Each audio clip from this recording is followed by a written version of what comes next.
বলছি এজন্য হয়তো কারণ মানুষের বাড়িতে তো এজন্য একটু কথাবার্তার সমস্যা কোনো হতে পারে। সমস্যা নেই আপা, আমরা আপনাকে শুনতে পাচ্ছি, আপনি বলুন। জি, মানে পাশে কথা বলছেন তো এজন্য। আচ্ছা।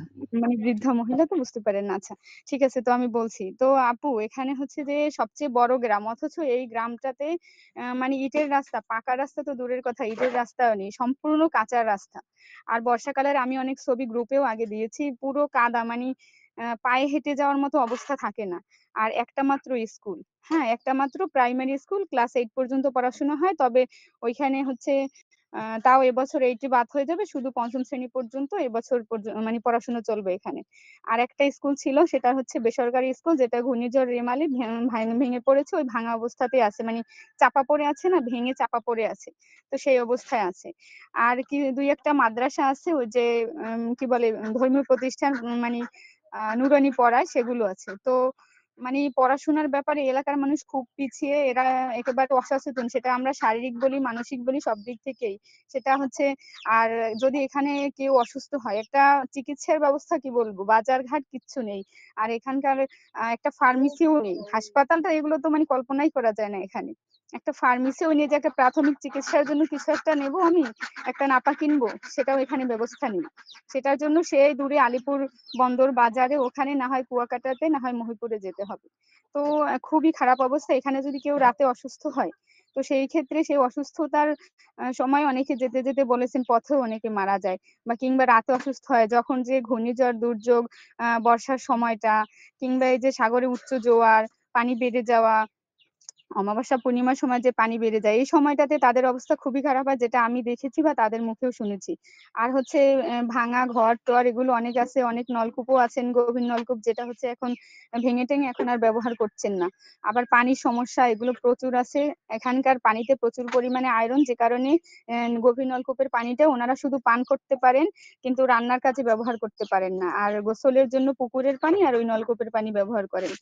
তো এই ছিল হচ্ছে আমার পর্যবেক্ষণ থেকে। আর আরো পর্যবেক্ষণ থেকে আমিও বুঝতে পারি যে এখানের মানুষের মানসিক অবস্থা ভালো থাকে না। বেশিরভাগই ওনারা হচ্ছে একটু খিটখিটে মেজাজের থাকে, কথাবার্তা বলে ওইরকম। বা অনেক ক্ষেত্রে সামাজিকতা বা ওই বিষয়টা অনেক সময় বোঝেন না আসলে, কারণ এখানকার তো লেখাপড়া সব বিষয়ে এনারা পিছিয়ে। আর কাজকর্ম যদি বলি, সেক্ষেত্রে এখানে শুধু মাছ ধরা সমুদ্রে, আর হচ্ছে কৃষিকাজ, এই ২টা। এছাড়া অন্য কোনো নেই বললেই চলে। তো সেদিক থেকেও তাদের অবস্থা খুবই খারাপ। এই সব দিক বিবেচনা করে, শারীরিক, মানসিক, আর্থিক, এদিক থেকে তারা খুবই পিছিয়ে, সব দিক থেকে খারাপ অবস্থানে। আর পরবর্তীতে আমি যদি গর্ভবতী মায়েদেরটা বলি, যে তাদের থেকে আমি কি পেয়েছি এফজিডি করে, সেখানে হচ্ছে যে তারা হচ্ছে বলেছেন যে দেখেন আপু, আমাদের এখানে একটা হাসপাতাল নেই, কিচ্ছু নেই। আমরা যে এখন গর্ভবতী আছি, যে নিজের যত্ন কিভাবে নেবো, আসলে আমরা যে কারো মাধ্যমেও জানতে পারবো এরকম উপায়ও আমাদের খুব কম। তারপর যে কোনো এনজিও বা যে কোনো সহায়তা আমাদের এখানে ওইভাবে আসেই নেই গ্রামে, সেটাও বলেছেন। আর বলেছেন অসুস্থ হলে, যে ধরেন আমি রাতে অসুস্থ হলাম, আমার বাচ্চা প্রসবের সময় হলো, বা এই ধরনের একটা সময় আসে না, তো সেখানে যে এমন হতে পারে যে আমরা যেতে যেতে পথেই মারা যাব, বা এই যে একটা ভালো কোনো একটা সার্ভিস পাবো, এরকম উপায় আমাদের নেই। তো এটা নিয়ে আমরা সবসময় দুশ্চিন্তায় থাকি। আর সেটা যদি হয় বর্ষার মৌসুমে কিংবা দুর্যোগপূর্ণ সময়, সেটা তো মানে সেই সময়টা আমরা বর্ণনাই করতে পারবো না, যে আসলে তখন কতটা কষ্টের সময়। আর হচ্ছে যে একটা স্কুল, যে প্রাইমারি স্কুল, বলে যে বাচ্চারা দূরে পড়াশোনা করবে। এই যে আমাদের বাচ্চারা যাদের মানে নতুন মা, তারা বললো যে তারা বড় হবে স্কুলে যাবে, অনেক দূরে স্কুল, পুরোটা কাঁচার রাস্তা। শুকনার সিজনে যাও একটু যেতে পারবে, বর্ষার সিজন তো তারা ঘরে বসেই কাটিয়ে দেয়। এবং তাদেরকে অন্যরা যারা আছে বলছেন, আমি যেটা দেখেছি, অনেক বাচ্চারা আছেন, সেটা আমার আসলে পর্যবেক্ষণ থেকে এখানে অ্যাড করে দিচ্ছি, যে অনেক শিশুরাই আছেন যারা স্কুলে পড়তে পারছেন না, বয়স 7-8 হয়ে গেছে, কিন্তু স্কুল দূরে বিধায়, এবং বাবা মাও এমনিতেই শিক্ষার ইয়েটা কম, আর হচ্ছে স্কুল দূরে, এই জন্য তারা পড়াশোনা থেকে অনেক অনেক পিছিয়ে। এবং সেই জন্য আসলে ওই মায়েরা খুব দুশ্চিন্তায় থাকেন, যে এই যে জলবায়ুর প্রভাব প্লাস সবকিছু থেকে আমরা পিছিয়ে। তো আসলে আমরা দুশ্চিন্তায়, যে আমাদের ভবিষ্যৎ যে সন্তান আসবে, বা এখন যারা বড় হচ্ছে, তাদের ভবিষ্যৎটা সুন্দর কিভাবে আমরা দেবো, তাদের কিভাবে আসলে সব দিক থেকে বিকাশটা, সেটা যেদিক থেকে হোক, শারীরিক, মানসিক, কোনো দিক থেকে আসলে সুনিশ্চিত ভাবে বা ভালো একটা কিছু আমরা দিতে পারছি না, বা পারবো না, এটা নিয়ে আসলে সবসময় তারা দুশ্চিন্তায় থাকেন। আর কিশোরীদের থেকে এফজিডি করে যেটা পেয়েছি, সেটা যদি বলি, আসলে ওটা এমন ছিল, আপা একটু তারা বলেছেন থামাচ্ছি। যে দেখেন। ফাতেমা আপা জি একটু আপু। থামতে, থ্যাংক ইউ সো মাচ আপা। আপা, গর্ভবতী জি মায়ের জায়গাটাতে আরেকটু প্রশ্ন ছিল যে জি জলবায়ু জি। পরিবর্তনের প্রভাব এক্ষেত্রে কোনো ভূমিকা রাখতে পারে কিনা। মানে ওনাদের সাথে কথা বলে ওনাদের কি মনে হয়েছে, ওনারা কি এটা বুঝতে পারে যে জলবায়ু পরিবর্তনের যে একটা প্রভাব থাকতে পারে বা মানসিক স্বাস্থ্য যে একটা বিষয়, ওনাদের আসলে এটা সম্পর্কে কি আইডিয়া পেয়েছেন আপা? হ্যাঁ, মানসিক স্বাস্থ্যের বিষয়ে যদি বলি আইডিয়া, উনারা আসলে ওনাদেরকে আমি যে বুঝিয়ে বলেছি যে, "দেখেন এই যে আবহাওয়া খারাপ হয়, অনেক বেশি ঝড় হয় কিংবা কখনো অনেক বেশি গরম থাকে, এই যে জোয়ার হয়, পানি আসে, আপনারা এই সময়টাতে কিভাবে সামলান বা এই সময় কি মনে হয় আপনাদের মনের উপর দিয়ে কেমন যায়?" তখন তারা বলেছেন যে, "আসলে এই সময়টা আমরা বর্ণনা করে শেষ করতে পারব না। কারণ আমরা তো এমনিতেই দুশ্চিন্তায় থাকি। সেখানে যখন আমাদের এই যে অসুস্থ অবস্থাটা, এই অবস্থাতে এরকম পরিস্থিতি হলে সবচেয়ে বেশি দুশ্চিন্তায় থাকি। কারণ এখানে তো আমাদের মন মেজাজ পরিবারের অন্যরাও খারাপ অবস্থানে থাকেন। সেখানে আমাদের অবস্থানটা কোথায় যায়? যে আমাদের এই মুহূর্তে যদি আমি অসুস্থ হই বা কিছু হই, সবার অবস্থায় যেহেতু মানসিক অবস্থা ভালো থাকে না, মন মেজাজ ভালো থাকে না, চিন্তা থাকে এই যে ঘরবাড়ি ভেঙে যাবে, সবকিছু কি ভাসিয়ে নিয়ে গেল কিনা? এই যে চিন্তার মধ্যে, এর মধ্যে আমাদের অবস্থা তারা কি চিন্তা করবে? আর আমরাও বা কারটা কে চিন্তা করব? মানে কারটা কে দেখবে? তখন আমার নিজের অবস্থানটা এইসব চিন্তা করে তাদের অবস্থাটা আরো খারাপ হয় বলে তারা জানিয়েছেন মনের অবস্থা। জি আপু। ওকে, ঠিক আছে আপা। এবার যদি আপনি কিশোর কিশোরীদের গ্রুপের জন্য জি, জি করেছিলেন আপু। আরেকটা? জি, কিশোর-কিশোরীদের হ্যাঁ, এখানে গ্রুপের জন্য করেছি। তারা হচ্ছে বলেছে যে আ একেবারে মানি আমি যদি বলি ওইটা ঝুঁকিপূর্ণ এলাকা মানি বেড়িবাঁধের ওই পারে যেটা হয়, হ্যাঁ? ওই সমুদ্র উপকূলবর্তী, খালের পাড়ে এসব এলাকাটা। তো আর যেটা আবার বেড়িবাঁধের এই পারেও আছে ধরেন বেড়িবাঁধের এপারে হলেও সেটাও তো তাদের মানি সবটাই তারাও ঝুঁকিপূর্ণ। বিশেষ করে ওই পারে শিশুরা আরো বেশি। তারা হচ্ছে একদম কম বয়সী তারা বংশানুক্রমে তার বাবা-দাদারা হচ্ছে মাছ ধরার কাজ। তো তারা যখন একটু কিশোর বয়স ১২-১৩ বয়স ১০ বছর বয়সেও অনেকে এই মাছ ধরার সাথে কাঁকড়া টোকায়, কাঁকড়া ধরে এরকম কাজের সাথে জড়িয়ে পড়ে। আর ওরা বলে যে স্কুল কলেজ দূরে আমাদের পড়াশোনা করতে ভালোও লাগে না। তারপর বলে যে কাজ না করলে পড়াশোনা না করলে বাবার হোটেলে খাবা, বসে, বসে খাবা, কাজ করে খাও। কাজের চাপ আসে তখন কাজ করি। আবার দেখা যায় যে ঘরের বিভিন্ন কাজে আমাদের হেল্প করতে হয়। বাজার আনা, ওই যে পানি দূরে ৭০ টা ফ্যামিলি মিলে আমি পেয়েছি আবাসন প্রকল্প, আবাসন বলে। কোন সরকার যেন ওই আবাসনটা দিয়েছিল, তাদের থাকার জন্য ব্যবস্থা করে দিয়েছিলেন। সেটা কিন্তু বেড়িবাঁধের ওই পারে মানে ঝুঁকিপূর্ণ, সম্পূর্ণ ঝুঁকিপূর্ণ এলাকা খালের পাড়ে। যেখানে সাগরের পানি মানে অল্পতেই ২ সেকেন্ড কথার কথা আরকি ২-১ মিনিট লাগবে না তাদেরকে ভাসিয়ে নিয়ে যেতে এমন। এবং বর্ষাকালে ডুবে থাকে। জোয়ার হলেই পানি আসে আবার পানি চলে যায় এরকম। তো আগে ৮০ টা ছিল এখন ১০ টা ফ্যামিলি চলে গেছে। তারা অন্যত্র চলে গেছে। ৭০ টা আছে। সেই ৭০ টা ফ্যামিলিতে আমি ওইখানে ২ মাথায় ২ টা এফজিডি করেছি। তো তাদের থেকে যেটা পেয়েছি উনারা একটা নলকূপ। ৭০ টা পরিবার সেখানে মাত্র একটা গভীর নলকূপ। আরেকটা ছিল যেটা নষ্ট হয়ে গেছে। হুম? যে তার অবস্থান খারাপ হইছে, যে বিভিন্ন ঘূর্ণিঝড়, পানি-টানি উঠছে, সব মিলিয়ে ওইটা একেবারে অকেজো হয়ে গেছে। একটা ব্যবহার করছেন। আর তার ওই মানে ওই এরিয়ার বাইরে একটা পুকুর। সেই পুকুর থেকে তাদের রান্নার পানি আনতে হয়। তো আসলে তাদের অবস্থা খারাপ। আর টয়লেট আমি আসলে এটা পর্যবেক্ষণ করেছি, খুবই খারাপ অবস্থা। আমি যদি বলি আসলে আমিও একবার এরকম একটা সিচুয়েশন এ পড়েছি কিন্তু সেখানে যাওয়ার মতো পরিস্থিতি নেই। এরকম তাদের টয়লেটের অবস্থাগুলো এই এরিয়াতে, হ্যাঁ? তো আর ওই কিশোর-কিশোরীদের বেশিরভাগ আমি যেটা দেখেছি ওরা আড্ডা দিচ্ছিল। ১ম আমি যেখানে গেছি ওরা ৫-৬ জন বন্ধু আড্ডা দিচ্ছিল এই কিশোরীরা, ছেলেরা ছিল।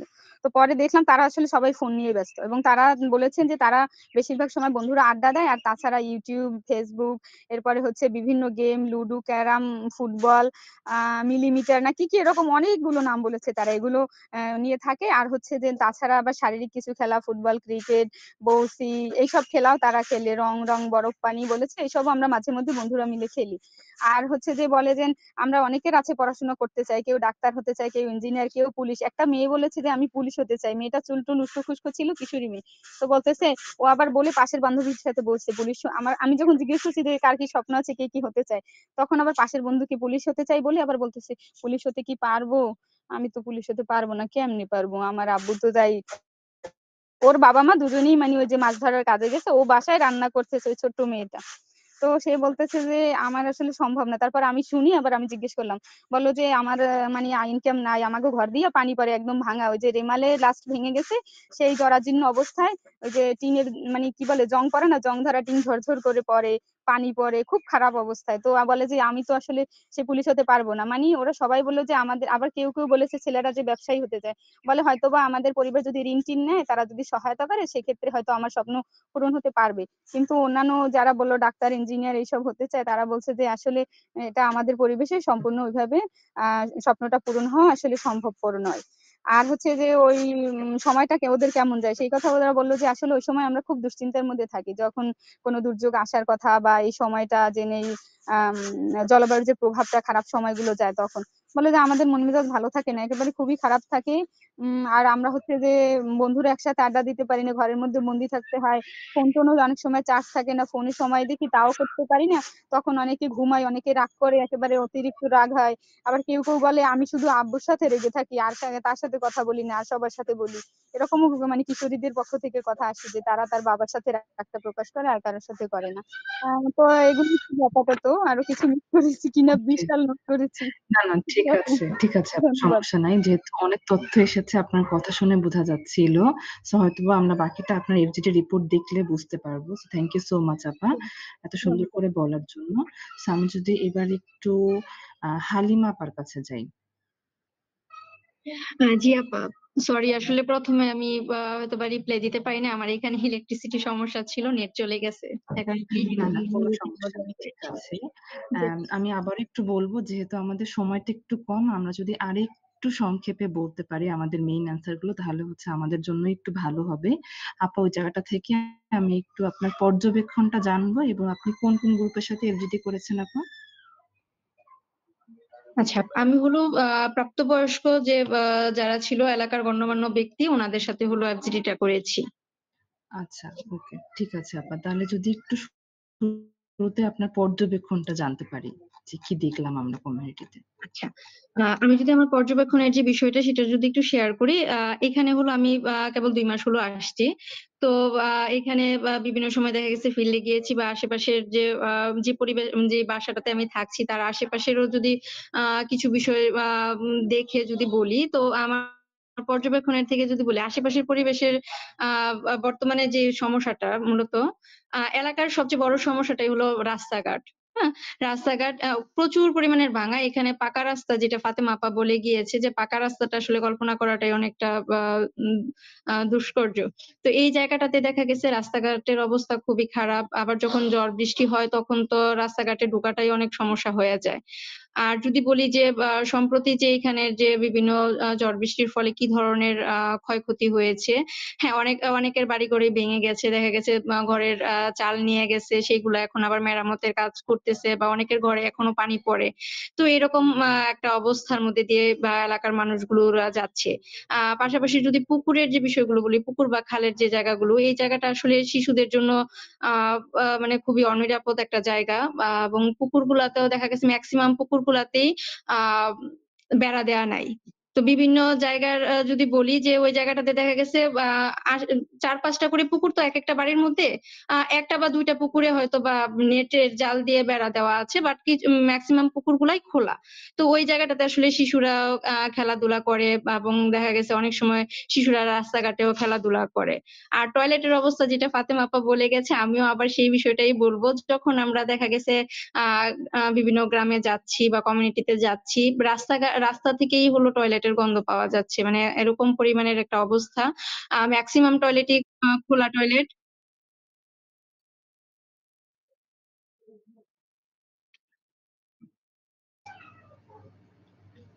জি আপা। হালিমা আপা জি আপা, আমি শোনা যাচ্ছে শুনতে এখন? পাচ্ছি না। হ্যাঁ, এখন শোনা যাচ্ছে। জি আপা আচ্ছা। বলেন। বেশিরভাগ টয়লেট গুলাই দেখা গেছে যে খোলা টয়লেট এবং সেটা আসলে স্বাস্থ্যসম্মত না। আ আর যদি বলি যে খাওয়ার পানি বা গোসলের যে বিষয়টা, এই জায়গাটাতে আসলে তারা এখানকার কমিউনিটির মানুষগুলো কে যেটা দেখছি যে বৃষ্টি যখন হয় বৃষ্টির পানিটা তারা ধরে রাখে। আর পুকুরে হলো গোসল করে। যখন হলো বৃষ্টির পানিটা শেষ হয়ে যায় বা এই যে এই সময়টাতে, শীতের সময়টাতে তো পুকুরের পানিও শুকায়া যায়।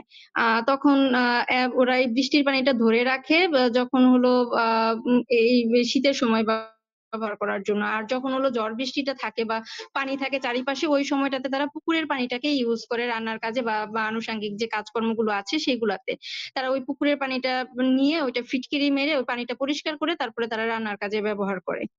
আ তো এই হলো যদি আশেপাশের পরিবেশের কথা বলি। আর শিশুদের খেলাধুলার যে বিষয়টা আছে, শিশুরা যেই জায়গাটাতে খেলে এটা আসলে একদমই অনিরাপদ একটা জায়গা আমি যদি বলি।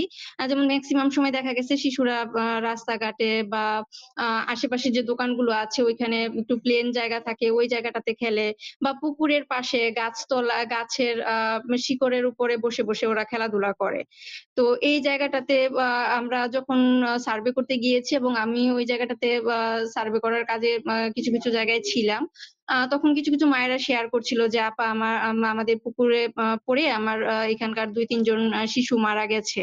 তো ১ মাসেও এরকমও বলেছে যে, মাসে হলো ২ থেকে ৩ জন, ৪ জন, ৫ জন, হ্যাঁ? এরকমও শিশু মারা যাচ্ছে পুকুরে পড়ে। দেখা গেছে মায়েরা হয়তোবা কাজে ব্যস্ত থাকে, সংসারের কাজে ব্যস্ত থাকে বা সাগরে যাচ্ছে পোনা মাছ ধরতে বা ওই যে মাছের যে ট্রলার গুলো আছে সেখানে মাছ বাছতে চলে যায়। তো শিশুরা তো বাসায় থাকে। হয়তোবা ওই শিশুর যারা বড় যে ভাই-বোনরা আছে তাদের দায়িত্বে দিয়ে যায়। তো ওরা হয়তোবা সেরকম ভাবে দেখাশোনা করে রাখতে পারছে না। যার কারণে প্রতিনিয়তই হলো পুকুরে পড়ে শিশু মারা যাচ্ছে। আর ওদের খেলাধুলার যে বিষয়টা যদি বলি মেক্সিমাম ঘরেই হলো আমি দেখতে পেয়েছি যে পুতুল, প্লাস্টিকের খেলনা, গাড়ি, ব্লক এই ধরনের জিনিসপত্র দিয়েই বেশি খেলাধুলা করে। আর যাদের হলো এই ধরনের জিনিসগুলো কিনার সামর্থ্য নাই তাদের দেখি যে মাটি নিয়ে বা বালি নিয়ে পাশেই রাস্তার পাশে বা খোলা কিছু যদি মাঠ থাকে ওই জায়গাটাতে হইছে তারা খেলে। হ্যাঁ? তো এটা হলো খেলাধুলার যে বিষয়। আর জলবায়ু পরিবর্তনের সাথে শিশুদের খাপ খাওয়াতে আসলে কোন পরিবর্তন হচ্ছে কিনা এই জায়গাটাতে আসলে আমি একটা বিশাল পরিবর্তন দেখছি। তারা আসলে ওই ঘরবন্দিও থাকতে চায় না, আবার দেখা গেছে বাহিরেও বের হতে পারে না। তো মেক্সিমাম শিশুই হলো মোবাইলের প্রতি অ্যাডিক্টেড হয়ে যাচ্ছে। আ মা এবং আমরা আসলে যদি আমাদের দিকটা একটু বিবেচনা করি, আমরা আ যখন ছোট ছিলাম তখন আমরা শারীরিক যে পরিশ্রমের যে কায়িক পরিশ্রমের খেলাধুলাগুলো ছিল দৌড়াদৌড়ি, ঝাপটাঝাপটি বিভিন্ন ধরনের খেলাধুলো করতাম। কিন্তু এখনকার যে এই কমিউনিটির যদি ওদের কথা বলি, মেক্সিমাম শিশুরাই ঘরে বসে খেলছে বা মোবাইলের প্রতি অ্যাডিক্টেড হয়ে যাচ্ছে। মোবাইল দেখছে, কার্টুন দেখছে মোবাইলে। কার্টুন না দিলে তারা কান্নাকাটি করছে। এরকম একটা অবস্থা। আর শিশুর যদি মানসিক স্বাস্থ্যের যে বিকাশটা আছে এই জায়গাটাতে আসলে শিশুর সাথে মায়েরা বা পরিবারের তারা আসলে কি করছে এই জায়গাটাতে দেখা গেছে সবাই তো যার কাজে ব্যস্ত থাকে। তো শিশুদের আসলে সেরকম ভাবে সময় দেওয়া হয় না বা দেয়ও না ঐরকম ভাবে। আর ছোট বাচ্চাদের যদি মানসিক বিকাশের যে জায়গাটা আছে এখানে যদি একটু বলি আ শিশুদের সাথে আসলে যারা হলো এই জায়গাটাতে একটু আ মানে আ বলব যে মোটামুটি আ শিশুর বিকাশের বিষয়ে অবগত আছে বা জানে বা একটু সচেতন ফ্যামিলি ওরা হলো শিশুর বিকাশের ক্ষেত্রে তারা অনেকটা ওই সচেতন এবং শিশুদেরকে সময় দিচ্ছে, তাদের সাথে খেলাধুলা করছে, গল্প করছে। হ্যাঁ, এরকম বেশ কয়েকটা ফ্যামিলি আমি দেখেছি এবং আমি যে জায়গাটাতে থাকছি সেখানেও আমি অনেকেরই দেখেছি যে শিশুদের আসলে পর্যাপ্ত সময় দিচ্ছে। তবে যেই ফ্যামিলি গুলো একটু ভাঙাড়া তারা সবসময় মানসিকভাবে আ উম দুশ্চিন্তাগ্রস্ত থাকে এবং মনমরা থাকে। তারা আসলে শিশুদেরকে ঐরকম ভাবে পর্যাপ্ত সময় দেয় না। তো এটা হলো আ শিশুর খেলাধুলার যে বিষয়টা এবং কমিউনিটির বিষয়টা যদি বলি, আ এখানে হলো শিশুরা মেক্সিমাম কমিউনিটির মানুষরাই বেশিরভাগ সময় দেখা গেছে মনমরা থাকে। হ্যাঁ, আশেপাশের ২-১ জনের সাথে কথা বলছি ওই সময়টাতেও দেখা গেছে যে তাদেরকে দুশ্চিন্তাগ্রস্তই দেখা যায়। হ্যাঁ, আমি যেটা আসলে দেখি সবসময় একটা চিন্তিত বা দুঃখী একটা ভাব থাকে তাদের মনের মধ্যে বা হ্যাঁ, কথা বলছে কিন্তু মনমরা ভাবটা থেকেই যায়। আর জলবায়ু পরিবর্তনের ফলে তাদের জীবনযাপনের আসলে কি ধরনের প্রভাব পড়ে? এই বিশাল একটা পরিবর্তন বা আ তাদের উপরে প্রভাব পড়ে। যেমন যদি বলি যে তারা আসলে আর্থিক দিক থেকেও সমস্যায় পড়ে যায় বা তারপরে হলো বেকারত্বটা বেড়ে যায় ওই সময়টাতে। বিভিন্ন ধরনের যে বড় যখন প্রাকৃতিক দুর্যোগগুলো হয়। আর এখানকার যদি বলি কুয়াকাটার মেক্সিমাম মানুষই হলো আ তাদের প্রধান পেশা হলো জেলে। তো তারা মাছ ধরে সাগরে। আর যখন জলবায়ুর মানে আবহাওয়া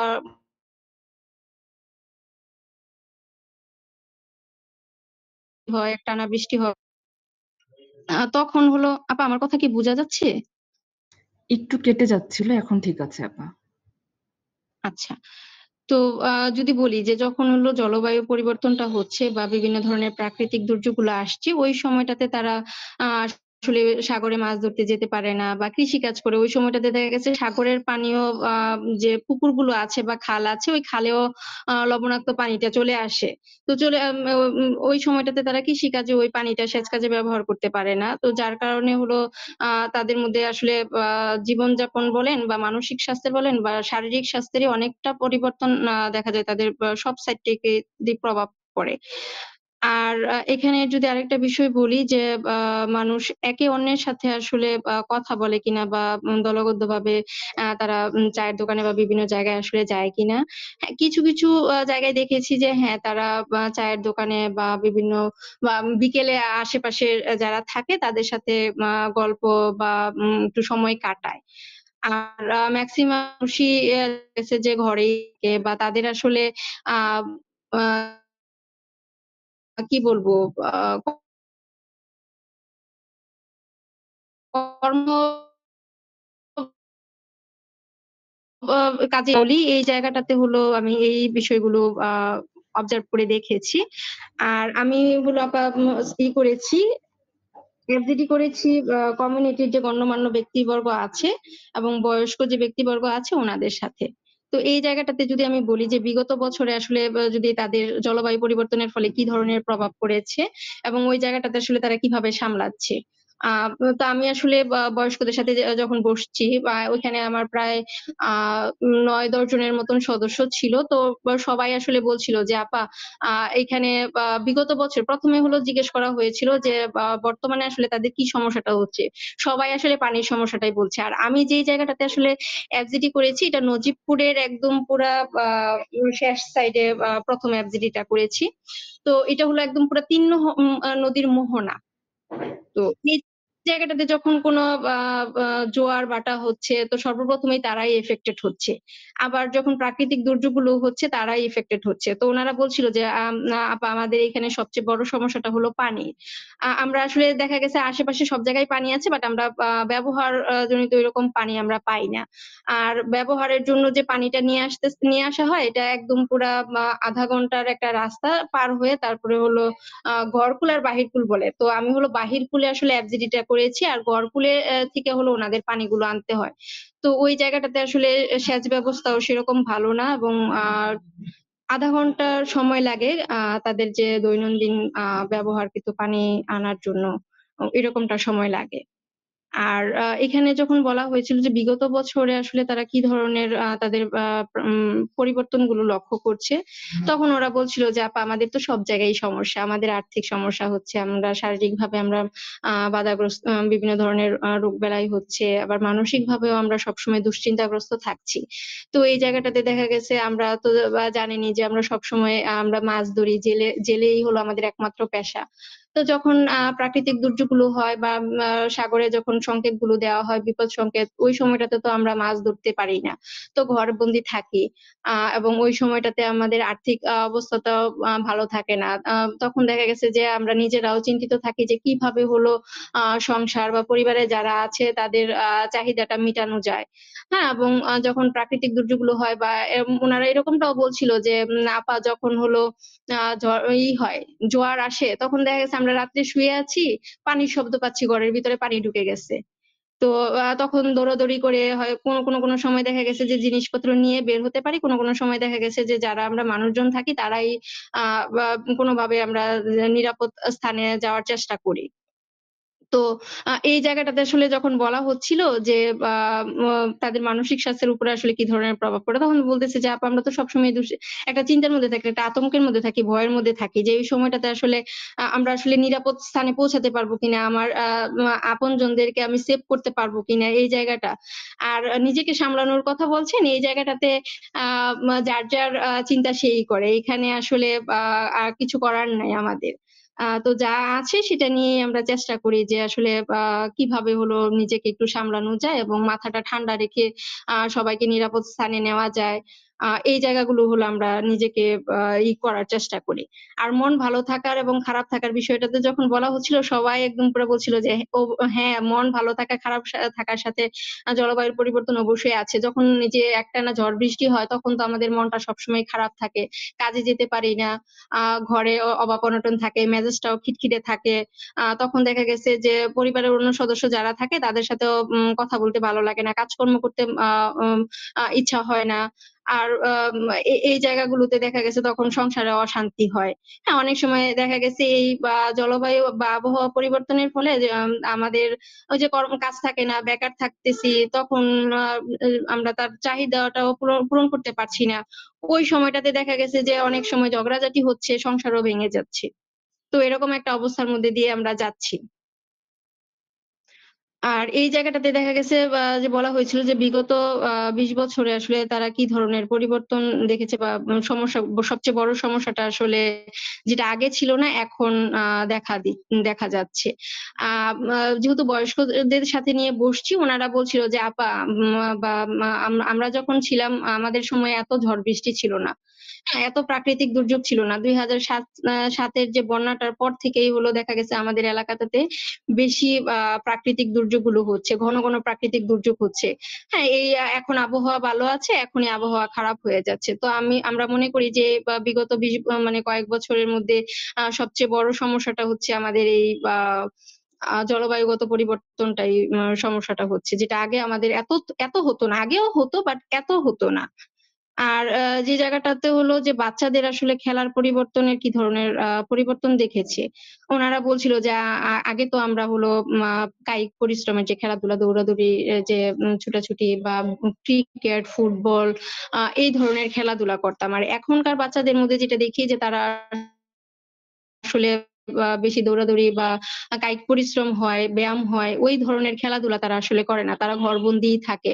ঘরে বা আশেপাশে যে যদি খোলা কিছু জায়গা থাকে ওই জায়গাটাতে এসে তারা খেলাধুলা করে এবং দেখেন আমাকে দেখাচ্ছে যে দেখেন এই যে এখন যে শিশুরা আছে এই জায়গাটাতেই হলো তারা এই যে ব্লক নিয়ে খেলছে, পুতুল নিয়ে খেলছে, মোবাইল নিয়ে খেলছে। হ্যাঁ, যখন দেখা গেছে আবহাওয়া হচ্ছে জলবায়ুগত দিক থেকে আবহাওয়ার অবস্থা ভালো না খারাপ। ওই সময়টাতে তারা আ করছে। ঘরে বইসা মোবাইল দেখে। হ্যাঁ, বাইরে বের হতে চায় না, বের হয় না বা আশেপাশের অনেকের সাথেই মিশে খেলাধুলা করে না। তারা একক খেলাধুলা করতেই বেশি পছন্দ করে এরকমটাই বলছিল।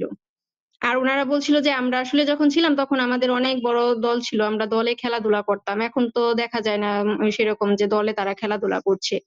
বেশিরভাগ সময় এই যে ফ্রি ফায়ার বা পাবজি এই ধরনের খেলাধুলা করে বা কার্টুন দেখে। আ এইগুলা উনারা বলছিল। আর যেটা হলো আরেকটা যে বিষয়টা পেয়েছি যে সবচেয়ে শক্তিশালী যে দিকগুলো সেটা আসলে কি কমিউনিটির। তো উনারা বলছিল যে আপা আমাদের সময় তো এত ছিল না।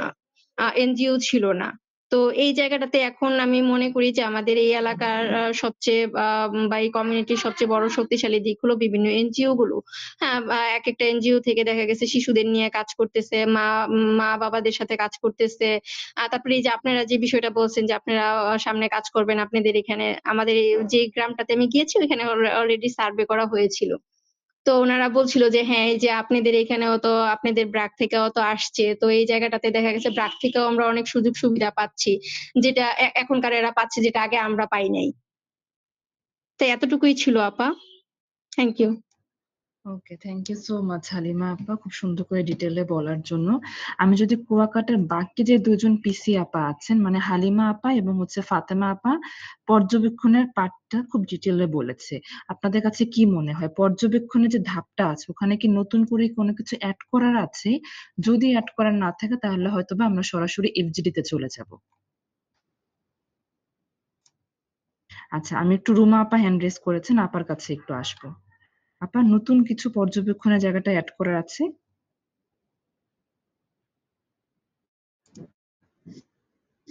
জি আপা, আমি আসলে পর্যবেক্ষণের জায়গাটা যদি একটু এড করি, হালিমা আপা ফাতেমা মানে একটা বিষয় আসছে এখানে, সেটা হলো যে মানে আমার মনে হয়েছে যেটা যে এখানে আসলে একটু বলা দরকার। যেমন এদিকে হলো আপনার বহু বিবাহ এবং বিবাহ বিচ্ছেদটা একটু বেশি আমার মনে হচ্ছে, যেটা আমার অবজারভেশনে। তো সেক্ষেত্রে দেখা যায় যে হলো একটা শিশু জন্মের বা একজন মানুষের ২ জন শিশু আছে। আম আ স্বামী-স্ত্রীর মধ্যে হলো আ ছাড়াছাড়ি বা ডিভোর্স হয়ে গেছে। শিশু হলো হয় দাদার কাছে আছে, দাদা-দাদির কাছে বা নানা-নানির কাছে। তো সেই ক্ষেত্রে আসলে এই শিশুদেরও হলো যদি আমি একটু বলি যে এই শিশুদের আসলে বাড়ন্ত বয়সে বাবা-মা পাশে থেকে যে একটা সাপোর্ট দরকার, এই মানে খেলাধুলা বলেন, শিশুর সাথে সময় কাটানো বলেন, এই যে বিষয়গুলি আছে এগুলো আসলে ওই শিশুরা পাচ্ছে না। এবং আমি এটা দেখলাম। আর আ মানে পরিবেশটা শিশুদের খেলার জায়গাটার কথা যদি আমি একটু বলি, আপা যেহেতু অনেক বিশদভাবে বলছে, যে আসলে পরিষ্কার পরিচ্ছন্ন জায়গা না। যেমন আ একটু স্যাঁতস্যাঁতে, কাদা, আবার দেখা যায় যে আ মানে পরিষ্কার না, এক কথায় অপরিষ্কার জায়গায় শিশুরা খেলছে এবং যেসব খেলনা সামগ্রী নিয়ে খেলছে এগুলো আসলে অত পরিষ্কার না বা আ মনে হয় না যে আসলে এটা খেলার জন্য। শিশুরা খেলছে, শিশুরা আনন্দ পাচ্ছে, ঠিক আছে। কিন্তু মানে অত নিরাপদ না। জি আপা, আমার এটুকু এড করার ছিল। থ্যাংক আর ইউ সো এফজিডি মাচ টা আপা। আমি আপা আপনি আমি কোন আবার গ্রুপের এফজিডি সাথে? টা আবার বলব আপা। জি আপা। হ্যাঁ, আপা আপনি কোন গ্রুপের সাথে এফজিডি করেছেন? শিশুর ওই যে অভিভাবক, বাবা-মা, দাদা-দাদি এই গ্রুপের সাথে আমি এফজিডি আচ্ছা, করছি। এই গ্রুপের সাথে। হ্যাঁ, যদি একটু শেয়ার করতেন কি পেলাম আমরা? জি আপা, আমি এখানে হলো ২ টা এফজিডি করেছি। আ ২ টার হলো ১ম টা হলো ছিল আমার বিপিনপুরের, আমি বিপিনপুর গ্রামে যেহেতু কাজ করছি। একটা সাইডে তো ওইখানে আমার এফজিডি তে উপস্থিত ছিলেন হলো আ ১১ জন সদস্য। এর মধ্যে দাদি আছে, নানি আছে, মায়েরা আছে। তো তাদের সাথে আমি যখন কথা বলছিলাম সেক্ষেত্রে হলো আমার এখানে আমি তো আসলে আমার এখানে প্রশ্ন যেভাবে ধরা ছিল আমি ধরে ভাবে ওনাদের সাথে আলোচনা করছিলাম এবং খুব সুন্দর একটা এফজিডি আমার এখানে আসছে। তো ওনাদের এখানে ১ম ছিল যে মানে শীত বিভিন্ন পর্যায়ে যেরকম শীতের সময়, বর্ষায়, ঘূর্ণিঝড়ে বা বন্যার সময় আসলে শিশুদের মনের অবস্থা কেমন থাকে। তো সেক্ষেত্রে আসলে ওনারা আমাকে উত্তর দিছিল যে আসলে শিশুরা খুব ভয়ে থাকে। আমার ১ নাম্বার এফজিডি থেকে আসছে। শিশুরা খুব ভয়ে থাকে, পাশাপাশি হলো শিশুরা আম আ কান্না করে। শিশুরাই নিজেদের যারা হলো ৫-৬ বছরের শিশু বা ৪-৫ বছরের শিশু তারা আসলে মায়েদেরকে বলে যে, "চলো আমরা আশ্রয় কেন্দ্রে যাই।" আর তারা খুব ভয়ে থাকে এবং পাশাপাশি হলো আম কিছু শিশু আছে যে বড়রা যখন একদম হাই হুতাশ করে, এক কথায় এদিকের কথায় বলা হয় যে বড়রা যখন হাই হুতাশ করে বা বড়রা যখন ভয়ে থাকে ওইটা দেখে আসলে আ শিশুরাও ভয় পায় বাবা-মায়ের ভয় দেখে। এটা একটা যে শিশুরা খুব ভয়ে থাকে ওইরকম পর্যায়ে। আর আরেকটা বলছিল যে এই যে শীত বর্ষায় মানে যখন হঠাৎ করে শীত মানে গরমের পরে শীত আসে, তো তখন দেখা যায় শিশুরা বেশিরভাগ ক্ষেত্রে অসুস্থ হয়ে পড়ে। আচ্ছা, তারপরে হলো ছিল যে অভিভাবক হিসেবে বাচ্চাদের তাদের আসলে দুশ্চিন্তা কি? ওনরা মানে এভাবে বলছিল, দুশ্চিন্তা তো আছেই। শিশুরা অসুস্থ হলে এখানে আসলে আ ভালো চিকিৎসা ব্যবস্থা নেই। একটা শিশু যদি অল্প অসুস্থ হয়, এটার জন্য তাদেরকে হলো হয় বরিশাল যেতে হয়, না হয় আম পটুয়াখালী যেতে হয়। আ তো আ যদি এই যে হঠাৎ ঋতু পরিবর্তনের কারণে ভাবে ওনরা বলছিল, ঋতু পরিবর্তনের কারণে মেক্সিমাম শিশুর দেখা যাচ্ছে জ্বর, ঠান্ডা, কাশি লেগেই থাকে। তো সেক্ষেত্রে এখানে যে আমরা ভালো একজন ডাক্তার দেখাবো, চিকিৎসা ব্যবস্থা খুবই নগণ্য। সেক্ষেত্রে ওনাদের সামান্যতম চিকিৎসার জন্য পটুয়াখালী যেতে হয়। তো এভাবে বলছিল যে একজন রোগী যদি একটু বেশি অসুস্থ হয়, যে টাকা-পয়সা জোগাড় করতে পারছি না, টাকারও তো সমস্যা, কাজও নাই। তো সেক্ষেত্রে হলো একটু বেশি অসুস্থ হলো, দেখা গেছে যে পটুয়াখালী নিতেই মারা যায় বা বরিশাল নিতেই মারা যায়। এখান থেকে আমাদের ভালো চিকিৎসা ব্যবস্থা নেই। এটা তো একটা আ মানে টেনশন। তারপরে হলো আম আরো কিছু টেনশন আছে উনাদের যে এই শিশুরা আসলে এই যে বিভিন্ন সময় বিভিন্ন দুর্যোগের কারণে দেখা যায় যে এভাবে বলছিল যে পড়াশোনা হয়তো বন্ধ হইয়া যাবে বা কোন সময় কি বড় ধরনের দুর্যোগ আসে, কোন সময় কি বড় ধরনের বিপদ আসে, সবসময় এরকম একটা আতঙ্কের মধ্যে থাকে আসলে শিশুদের নিয়ে। তারপরে হলো আরেকটা আমার এখানে ছিল যে শিশুদের আসলে সামলায় কিভাবে। তো সেক্ষেত্রে ওনারা বলছিল যে মানে নিত্যদিনের যেটা যে খাবার খাওয়ানো একটা ওনাদের হিমশিম খেয়ে যায় শিশুদেরকে খাওয়াতে। পাশাপাশি সুস্থ রাখা, শিশুকে ঘুম পাড়ানো, সারাক্ষণ শিশু দৌড়াদৌড়ি করে। তাদের পিছনে আসলে সবসময় থাকা লাগে। আম একটা বাড়ির দেখা যায় যে এমনও বাড়ি আছে যে একটা বাড়ির ৩ পাশে পুকুর আছে, ২ পাশে পুকুর আছে। তো সেই ক্ষেত্রে হলো শিশুদের সবসময় হলো চোখে চোখে রাখতে হয়। না জানি কোন সময় এমনও শিশু আছে যে ২-৩ বার অলরেডি পানিতে পড়ছে চোখে চোখে রাখার পরেও। তো এই যে এইগুলির থেকে আসলে সামলাতে ওনরা হিমশিম খেয়ে যাচ্ছে শিশুদের। আম এটা বলছে। তারপরে হলো আবার আরো টেনশনে থাকে যে কিভাবে আসলে ছেলে-মেয়েদের পড়ামু, ওনাদের ওইভাবে বলছিল। মানুষ করমু কিভাবে? এগুলি তো সবসময় আসলে দুশ্চিন্তায় থাকি। তারপরে হলো আরেকটা ছিল যে ছোটবেলায় মায়েরা ওই মায়েরা কি ধরনের খেলা খেলছিল। তো মায়েরা অনেক রকমের খেলার কথা বলছিল। যেমন হাঁড়ি-পাতিল, বউছি, কুতকুত, দড়িলাপ, পুতুল খেলা, ফুলটোক্কা, পলাপলি, জোতা চোর। তো পরে আমি আবার উনাদেরকে বললাম যে, আপনারা যে খেলছেন আর বর্তমানে শিশুর সাথে আসলে খেলার মধ্যে কোন পার্থক্য আছে কিনা? সেক্ষেত্রে আসলে বলছিল যে, হ্যাঁ, অনেক পার্থক্য। কারণ এখনকার বাবা-মায়েরা আসলে আমরা যেরকম একসাথে সব শিশু এক জায়গায় হয়ে খেলছি, তো বর্তমানে আসলে আমরাই চাই না যে আমাদের সব শিশু এক জায়গায় হয়ে খেলুক। তো সেই ক্ষেত্রে হলো আমরা যেরকম ওই যে দল বেঁধে খেলাটা খেলতাম, এখনকার শিশুরা ওইভাবে খেলে না। দেখা যায় বল খেলে বা প্লাস্টিকের খেলনা দিয়ে খেলে। তারপরে হলো অনেক বেশি মোবাইলে আসক্ত। এটা মায়েরা বলছিল যে অনেক বেশি মোবাইলে আসক্ত। মোবাইলে কার্টুন দেখে, পাশাপাশি হলো মোবাইল ভালো খেলতে পারে দেখি। আ এখনকার শিশু আসলে দলবদ্ধ হয়ে খেলে না, ওরা পার্থক্যটা ওইভাবেই বলছিল। পাশাপাশি এখনকার শিশুরা হলো মোবাইলের প্রতি বেশি আসক্ত। আ তারপরে হলো আরেকটা আ প্রশ্ন ছিল, আমি বলছিলাম যে আসলে আপনার শিশু যে খেলে, খেলনাগুলো আসলে কোথা থেকে পায়? তো ওনরা এক কথায় বলছিল, "কেন আপা কিনে দেই।" কোথায় পাবে আর? তো ওনরা আসলে বাজার থেকে কিনে দেয়। কি কিনে দেয় ওইটা জিজ্ঞেস করাতে বলল যে হাঁড়ি পাতিলের সেট কিনে দেই, বল সেট কিনে দেই, ব্যাট কিনে দেই। ছবি নিয়ে মানে ওই যে মিউজিক ওই যে টাচ করলেই আ বা সব হয়, এগুলি পড়ার বই এগুলি কিনে দেয়। হ্যাঁ? কেনা পুতুল এগুলি কিনে দেয়। তো আমি হলো ওনাকে বলছিলাম যে, "বানায় দেন কিনা কখনো?" তো বলতেছে, "ওইগুলি বানানোর কি সময় আছে আপা? বানায় কোন সময়? বাপেরা বাজার থেকে আইনা দেয়, আমরা শিশুদের খেলতে দেই।" এরকম আসলে ১ম এ জিডির আমার উত্তর ছিল এখানে। তো আমি তাদেরকে আবার জিজ্ঞেস করলাম যে, যদি নতুন করে কিছু শেখার থাকে যেটা আপনার শিশুর আসলে মানসিকভাবে ভালো রাখার জন্য কাজে লাগবে, তাহলে কি শিখতে চাইতেন?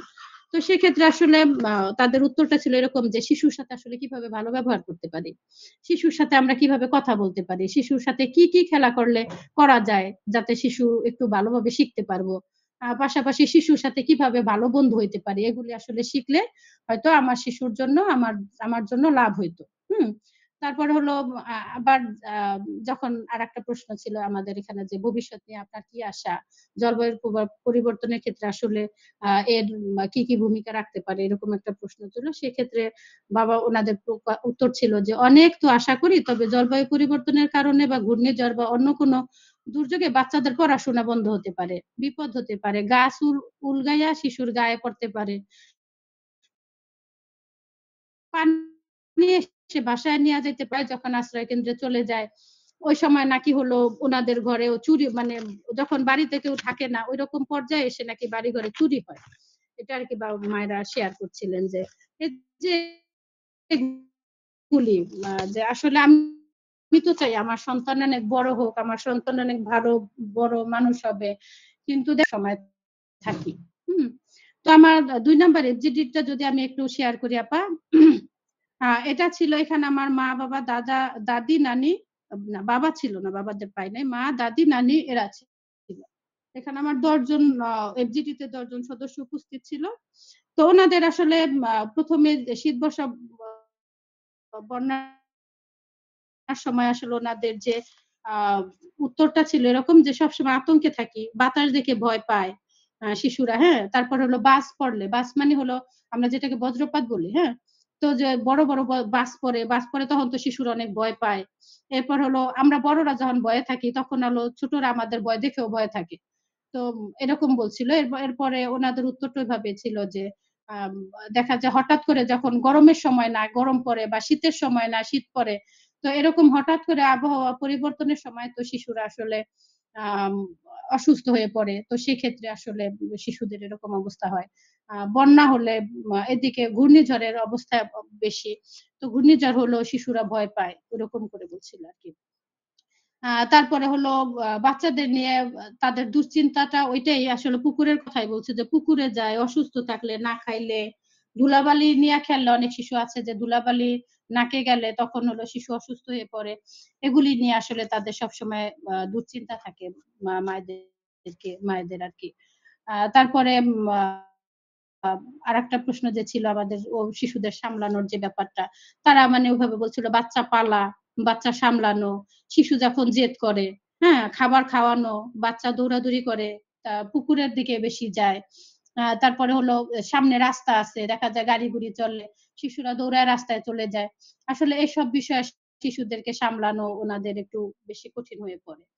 হ্যাঁ, তারপরে হলো তারপরের যেটা ছিল যে আহ ওনারা আসলে আচ্ছা কি কি খেলনা দিয়ে খেলতেন, তো ওইটা ওনাদের কি কি খেলতো ওনারা, তো ওনাদের উত্তরে ছিল বান্ডবাড়ি, কুতকুত, বান্ডবাড়ি, খুব সম্ভবত হাড়ি পাতিল নিয়ে যে খেলাটা, এই খেলাটাকে ওরা, আমি আসলে ওনারা যেভাবে বলছিলাম ওইভাবে লিখছি আর কি, যে বান্ডবাড়ি, তো এটা আমি বুঝলাম যে বান্ডবাড়ি হলো আমরা যেটা হাড়ি পাতিল খেলাটা বলি আর কি, হাড়ি পাতিল নিয়ে খেলতো। তারপর কিত কিত খেলতো, পুতুল বউ খেলতো, দৌড়াদৌড়ি খেলতো, হ্যাঁ, দোলনা দেয়া, মানে দোলনা নিয়ে যে খেলে ওই খেলটা খেলতো। পরে হলো সব শিশু, এখানে আবার আমি একটা যেটা পাইলাম যে এখানে আবার সব শিশু একসাথে খেলে, মানে আপনার মোবাইল নিয়ে খেলে, কার্টুন দেখে, মানে এখানকার শিশুরা, মায়েরা হলে খেলনাগুলি খেলতো, আর শিশুরা, এখানকার শিশুরা সবাই একসাথেই খেলে, আমিও দেখেছি, মানে একজন শিশু খেলছে এর সাথে একটা বাড়ির মধ্যেই অনেকগুলি মানুষ, তো এরা আবার মিলেমিশে সব শিশু এক জায়গায় খেলে। হ্যাঁ, তারপর হলো এখানেও আসলে মোবাইলের ব্যাপারটা আসছে, যে মোবাইল নিয়ে মোবাইলে কার্টুন দেখে, আবার মায়েদের জন্য মানে অন্য শিশুদের সাথে দৌড়াদৌড়ি খেলে, এরকম, মানে এখানে মিলেমিশে সব শিশু খেলে, পাশাপাশি মোবাইল দিয়েও খেলে, এটা ছিল আর কি। তো আমার তারপরে হলো বাচ্চারা কি নিয়ে খেলে, সেক্ষেত্রে হলো বল দিয়ে, ব্যাট দিয়ে, হাড়ি পাতিল, ডাক্তার সেট, পুতুল সেট, তারপর দৌড়াদৌড়ি খেলে, ঝুনঝুনি দিয়ে খেলে, গোলাপ ফুল দিয়ে খেলে। হ্যাঁ, তারপরে হলো জিজ্ঞেস করলাম যে খেলনাগুলি ওরা যে খেলে খেলনাগুলি কোথায় পায়, তো সেক্ষেত্রে হলো একই উত্তর, যে বাবারা খেলনা এনে দেয়। আর এখানে আর একটা খেলার আছে যে ক্লে দিয়ে খেলে, হ্যাঁ, বলে যে যে শিশুরা আসলে ক্লে দিয়ে খেলতে অনেক বেশি পছন্দ করে। এরপর হলো মাটির হাড়ি পাতিল দিয়ে খেলে, এটা একজন মা বলছিল যে আমি হলো আমার শিশুকে মাটি দিয়ে খেলনা বানায় দেই, ও মাটির হাড়ি পাতিল দিয়েও খেলে, এই আর কি।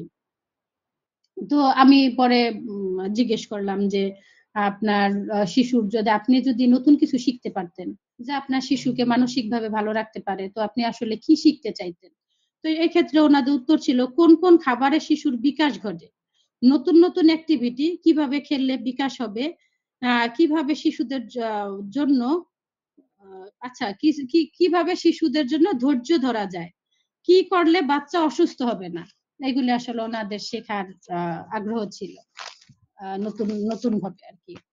তারপরে হলো লাস্ট যে আমাদের প্রশ্ন ছিল যে শিশুদের ভবিষ্যৎ নিয়ে কি আশা, তো ওইভাবে বলছিল যে অনেক আশা করি, কিন্তু দেখা যায় যে শিশু অসুস্থ হয়ে পড়ে, হ্যাঁ, ওই যে আবহাওয়া জলবায়ু পরিবর্তনের ফলে কি কি হয়, যে শিশু অসুস্থ হয়ে পড়ে, ওই বিভিন্ন সময়ে বিভিন্ন যখন ঋতু পরিবর্তন আসে, পরে মানুষের মতো মানুষ হবে, কিন্তু অতিবৃষ্টি, এরপর হলো আপনার যখন রোদ থাকে তখন অনেক রোদ থাকে, যখন বৃষ্টি থাকে অনেক বৃষ্টি থাকে, এগুলি আসলে ওনাদের খুব সমস্যা হয়।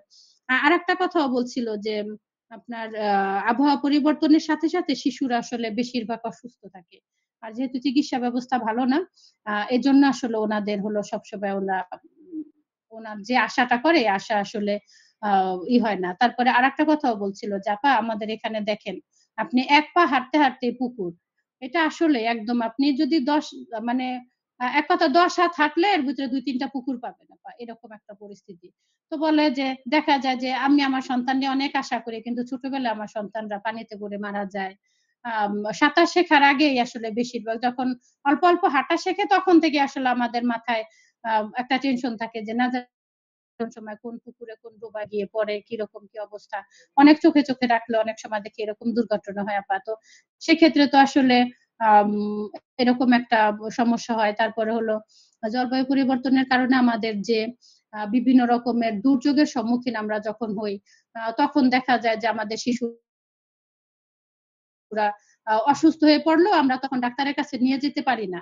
যেহেতু আমাদের এখানে চিকিৎসা ব্যবস্থা ভালো না, আমরা দেখা যায় সেই পটুয়াখালী বা বরিশাল ওরকম যাওয়ার মতো পরিস্থিতি থাকে না। তো সেক্ষেত্রে হলো ওই সময় আমার শিশুরা দেখা যায় অসুস্থ হয়ে কিছুই করার থাকে না, আমাদের চোখের সামনে আমাদের সন্তানরা মারা যাচ্ছে।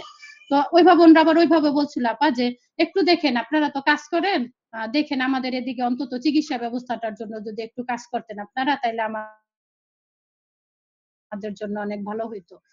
আমাদের এদিকে দুর্যোগও বেশি, আমাদের এদিকে তো চিকিৎসা ব্যবস্থা অনেক ভালো থাকার কথা, কিন্তু আমরা এখানে যদি একটু বাচ্চাদের জ্বর ঠান্ডা কাশি হয় তাহলে আমাদের সেই বরিশাল আর পটুয়াখালী ছাড়া আমাদের আর কোনো উপায় নাই।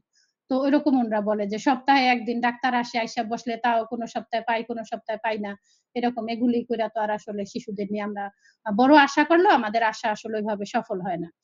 জি আপা, এটা ছিল আমার 2টা FGD থেকে শেয়ার করার। তো ধন্যবাদ থ্যাংক ইউ সবাইকে সো আপা। মাচ আপা। আপনি খুব সুন্দর করে একদম প্রশ্ন ধরে ধরে বলেছেন।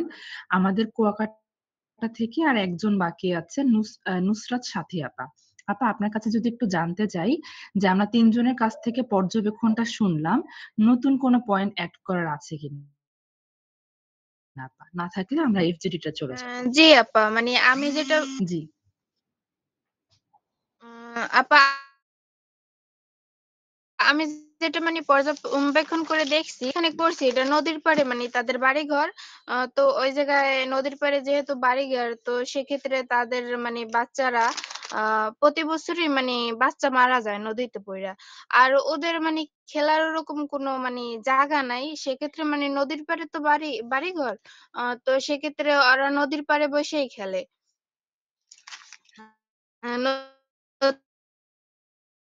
নদীর পাড়ে বসে খেলে, আর মানে বাচ্চারা নিজেরাই খেলাধুলা করে।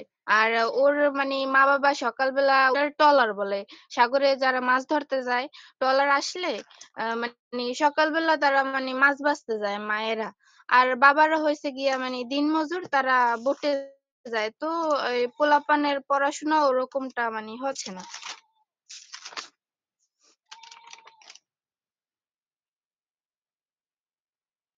আর কিছু আপা যেটা আপনার পর্যবেক্ষণে ধরা পড়েছে? মানে বিশেষ করে আমি যদি একটু জানতে চাই, যখন আপনি কমিউনিটিতে গিয়েছেন, মানে ওনাদের আসলে এই যে জলবায়ু পরিবর্তনের প্রভাব ওনাদের জীবনে কিভাবে পড়ছে, কতটুকু ওনারা বুঝতে পারে, এটা সম্পর্কে আপনি কি দেখেছেন আপা? আপা এলাকার মানুষের মানে অবস্থা তো মানে জলবায়ু পরিবর্তনের অবস্থা সবসময় মানে ভালো থাকে না, তাদের মেজাজ খিটখিটে হয়ে থাকে, মন ভালো থাকে না, দুশ্চিন্তায় থাকে। তারপর হচ্ছে গিয়া মানে জলবায়ু পরিবর্তনের প্রভাবে তাদের জীবনযাপনও মানে খুব খারাপ। যখন মানে ওই যে বর্ষাকালে মানে যখন বৃষ্টি হয়, নদীতে পানি পানি মানে যখন উঠে, তখন তাদের ঘরবাড়ি সব তলাইয়া যায়। মানে একদম ঘরের ছোঁয়াছুঁয়ি, মানে সবসময় তারা এগুলো নিয়ে এগুলোর মোকাবিলা হচ্ছে। তারপর যে মানুষের একে অন্যের সাথে বা দলে চায়ের দোকানে মাছ,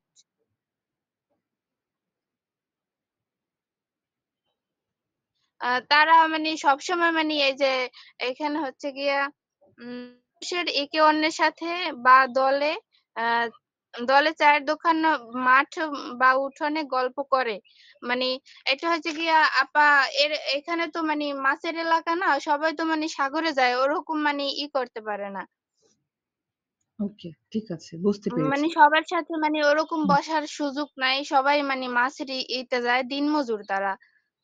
হুম হুম, ওকে, ঠিক আছে আপা, থ্যাংক ইউ, বুঝতে আর পেরেছি। আর একটা হচ্ছে গিয়া আপা, মানে ওদের মানে পড়াশোনার বিষয়টা, মানে শিশুদের মা বাবা কেউই বাসায় থাকে না। তারা মানে মায়েরা ধরেন মানে মাছ বাছে মানে টাকা ইনকাম করে। আর যে পুরুষ যারা, তারা হচ্ছে যাইয়া নদীতে যায়। তো এই পোলাপানে ওদেরই মানে ঘর সামলাইতে হয়, রান্না বান্না করতে হয়, ওদেরই মানে সবকিছু করতে হয়, সেক্ষেত্রে ওদের পড়াশোনাটা দিয়ে অনেক পিছানে ওরা। হুম, ওকে। আর আপা, আর এমনিতে আপনি FGD করেছেন কোন কোন গ্রুপের সাথে? আমি এফজেটি করছি ৮ থেকে ১২ বছর বয়সী শিশুদের সাথে। আচ্ছা, সো আমি যদি একটু FGD-র প্রশ্নটা একটু যাই ধরে ধরে, ওখানে আপনি আসলে কি কি দেখতে পেয়েছেন?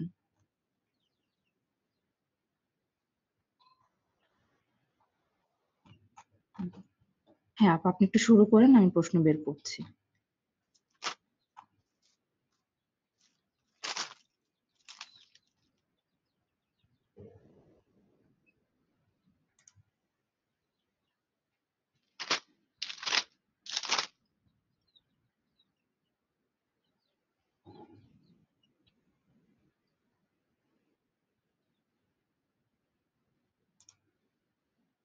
হ্যাঁ নুসরাত আপা, আপনি শুরু করতে পারেন।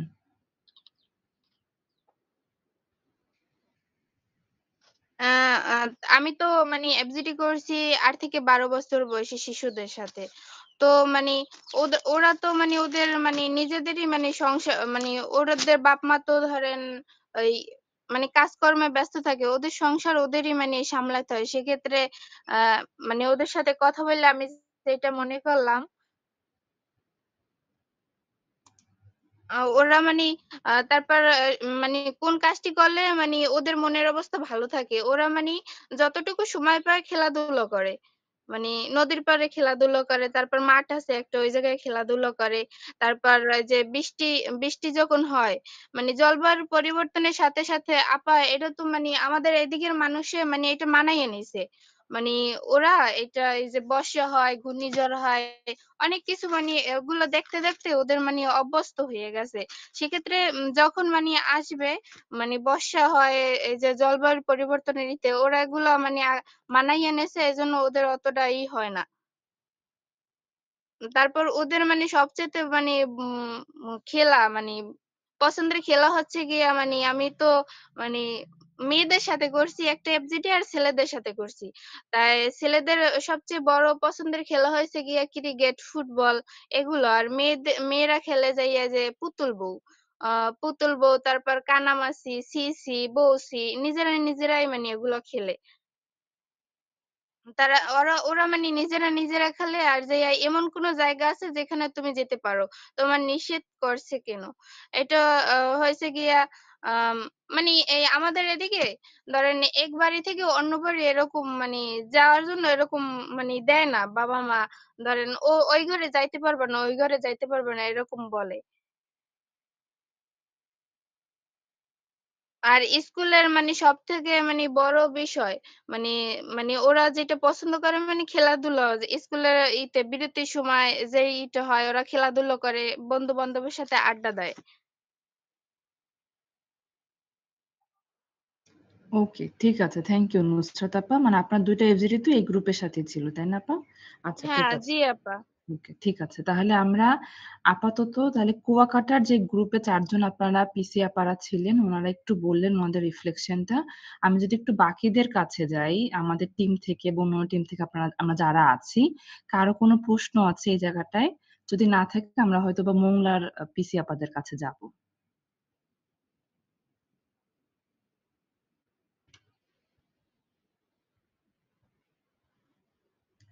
আচ্ছা, আমি তাহলে ধরে নিচ্ছি যে আপাতত আমাদের কারো কোনো প্রশ্ন নেই। সো ওই জায়গাটা এবার যদি আমি একটু মোংলায় যারা আছেন, আমি যদি প্রথমে একটু কনক আপাকে দিয়ে শুরু করি আপা, যে আপনি যদি একটু বলতেন কি কি আমরা দেখলাম পর্যবেক্ষণ, এবং আপা আপনি কোন কোন গ্রুপের সাথে এফজিডি করেছেন? আপা আমি আসলে শিশুদের গ্রুপটাতে এফজিটি করতে চেয়েছিলাম। আপনার সাথে এটা একটু শেয়ার করেছি যে আচ্ছা আচ্ছা। কিছু সমস্যার কারণে আমি আজকে এফজিটিটা করতে পারিনি। সেটা হচ্ছে যিনি আপাকে দিয়ে হুম করানো হুম, হয়েছে। জানি আপা। ওকে ঠিক আছে, তবে সমস্যা নেই। হচ্ছে অবজারভেশনের জায়গা থেকে থেকে যদি আমি আর কি বলি হুম। যে মংলা কমিউনিটিটাতে একটু আমার মনে হয় যে এখানকার এরিয়াটা সম্পর্কে বলা দরকার।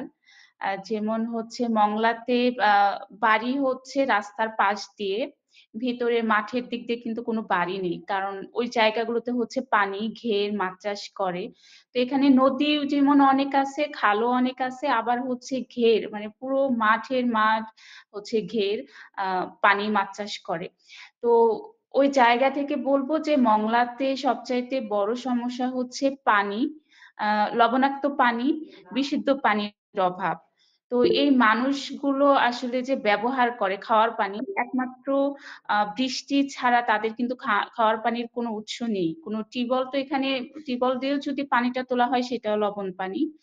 আর পুকুরের পানি বা নদীর পানি বা হচ্ছে এই যে ঘের যে আছে মাঠে যে পানি সবই কিন্তু লবণ পানি। ওই পানিটা কিন্তু ব্যবহারযোগ্য না। তো খাওয়ার পানির উৎস একমাত্র বৃষ্টি। এই বৃষ্টিটা না হলে কিন্তু তারা খাওয়ার পানিটাও পায় না। আর তারা তো আসলে এরকম একটা অবস্থা তাদের পরিবার বা তাদের জীবনযাপন যে কিনে যে পানি আনবে সেইটা কিন্তু তাদের সামর্থ্য নেই। কারণ তাদের সবকিছুই হচ্ছে কিনে খেতে হচ্ছে। তো এই মানুষগুলোর হচ্ছে লবণাক্ত পানি এটা একটা বড় তাদের জন্য সমস্যা। সেই সাথে হচ্ছে বিশুদ্ধ পানির অভাব। এখন আরেকটু যদি বলি যে মংলার বাড়িগুলো, সেই বাড়িগুলো কিন্তু এই যে আশেপাশে যে পানি সেই পানি তো তারা ব্যবহার করতে পারে না। সেই জন্য তারা তাদের উঠোনের পাশে প্রত্যেকটা বাড়ি আপনারা যখন এখানে আসবেন একটু খেয়াল করে দেখলেই বুঝতে পারবেন। বেশিরভাগ বাড়িতেই হচ্ছে উঠোনের পাশে ছোট করে একটা পুকুর করা থাকে। ওই আর বাড়ির চারপাশ দিয়ে তো হচ্ছে পানি আছে, সেই পানি তো ব্যবহার করতে পারতেছে না। যেই জন্য তারা হচ্ছে পুকুরটা করে। তো ওই পুকুরে হচ্ছে তারা বৃষ্টি যে হয় সেই বৃষ্টির পানি গিয়ে জমে। সেই পানিটা দিয়ে হচ্ছে তাদের আর সারাদিনে যে কাজকর্ম করতে হয়, গোসল করা বা অন্যান্য যে কাজগুলো সব হচ্ছে তারা ওই পানিতে করে।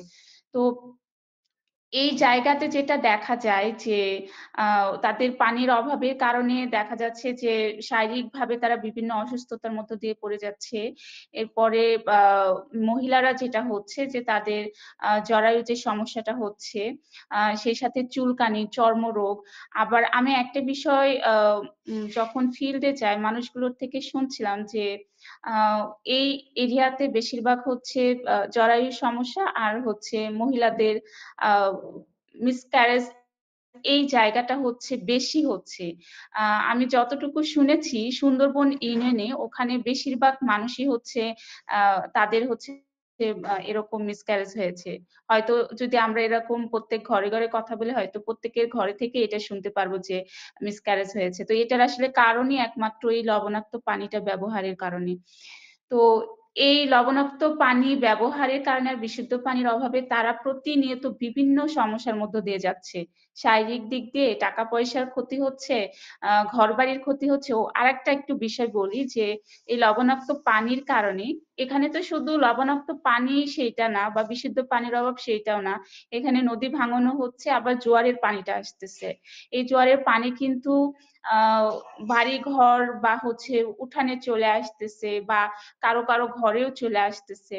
তো এখানে যদি একটু বলি যে সুন্দরবন ইউনিয়ন, মিঠাখালী ইউনিয়ন এই ২ টা ইউনিয়নের বেশিরভাগ বাড়িতেই হচ্ছে ঘরটা টিনের আর নিচে যে মাটির ডোয়াটা থাকে সেই ডোয়াটা হচ্ছে বড় পলিথিন দিয়ে ঢাকা থাকে বা প্লাস্টিকের নেট দিয়ে ঢাকা থাকে। তার কারণ হচ্ছে ওই লবণাক্ত পানির কারণে ওই মাটিগুলো হচ্ছে তাড়াতাড়ি নরম হয়ে যায়, ভেঙে যায়।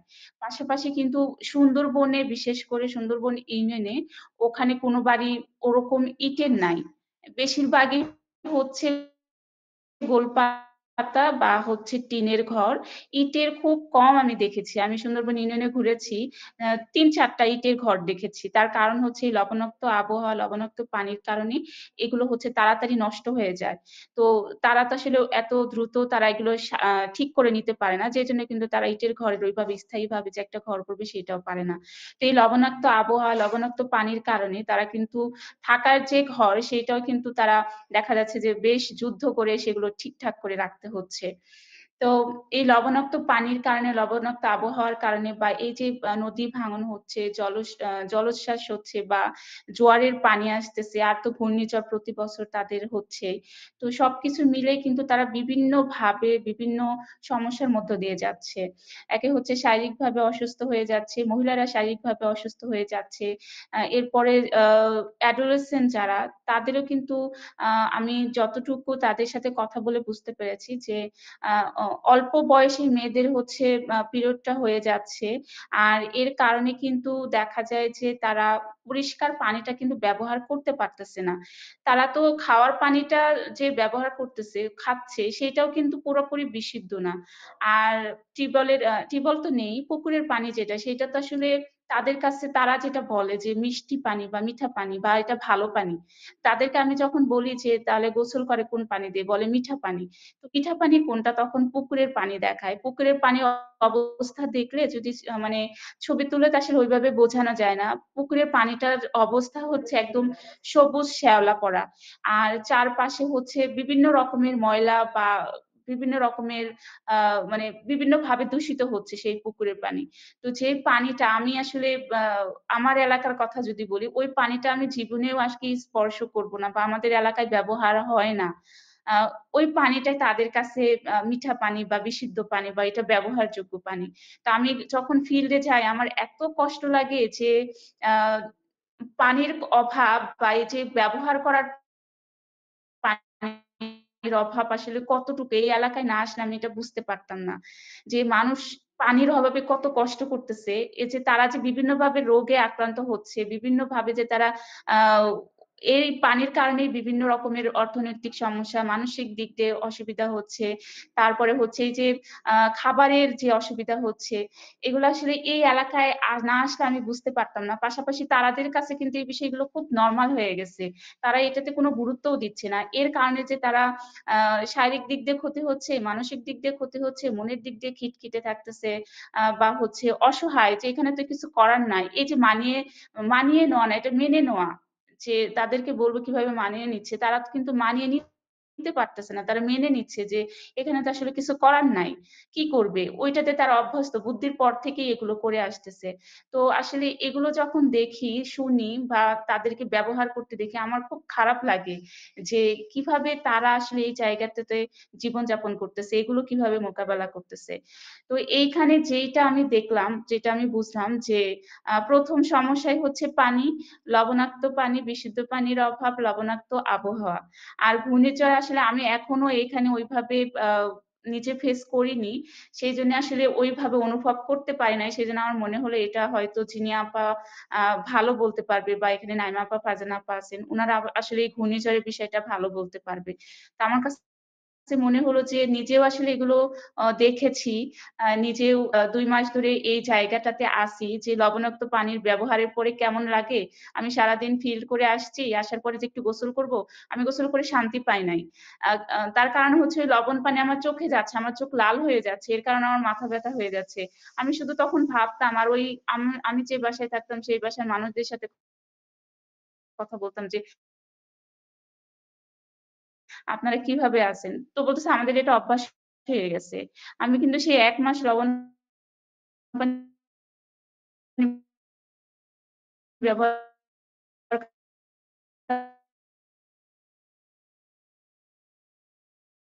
কারণ আমার জ্বর ঠান্ডা লেগেই থাকতো এবং আমার মাইগ্রেনের ব্যথা সবসময় থাকতো। তো এটা আমি ২ মাস এখানে আসার পর এটা খুব ভালোভাবে অনুভব করতেছি যে বিশুদ্ধ পানির বা আ মিঠা পানি এই যে আমরা বইতে পড়েছি যে মিঠা পানি বা লবণ পানি বুঝতে পারতাম না। এটা আমি আসলে ধরতে করে সে ফিল করতে ওই পাশে কোনো একটা উঠানে বা বাড়ির পাশে খোলা জায়গা থাকা। আমি ওইভাবে শিশুদেরকে খেলা করতে দেখি নাই। গ্রুপে বা ৫-৬ জন মিলে আমি খেলা করতে দেখি নাই। আমি যতগুলো বাড়িতে গিয়েছি দেখেছি শিশুরা হচ্ছে ঘরে।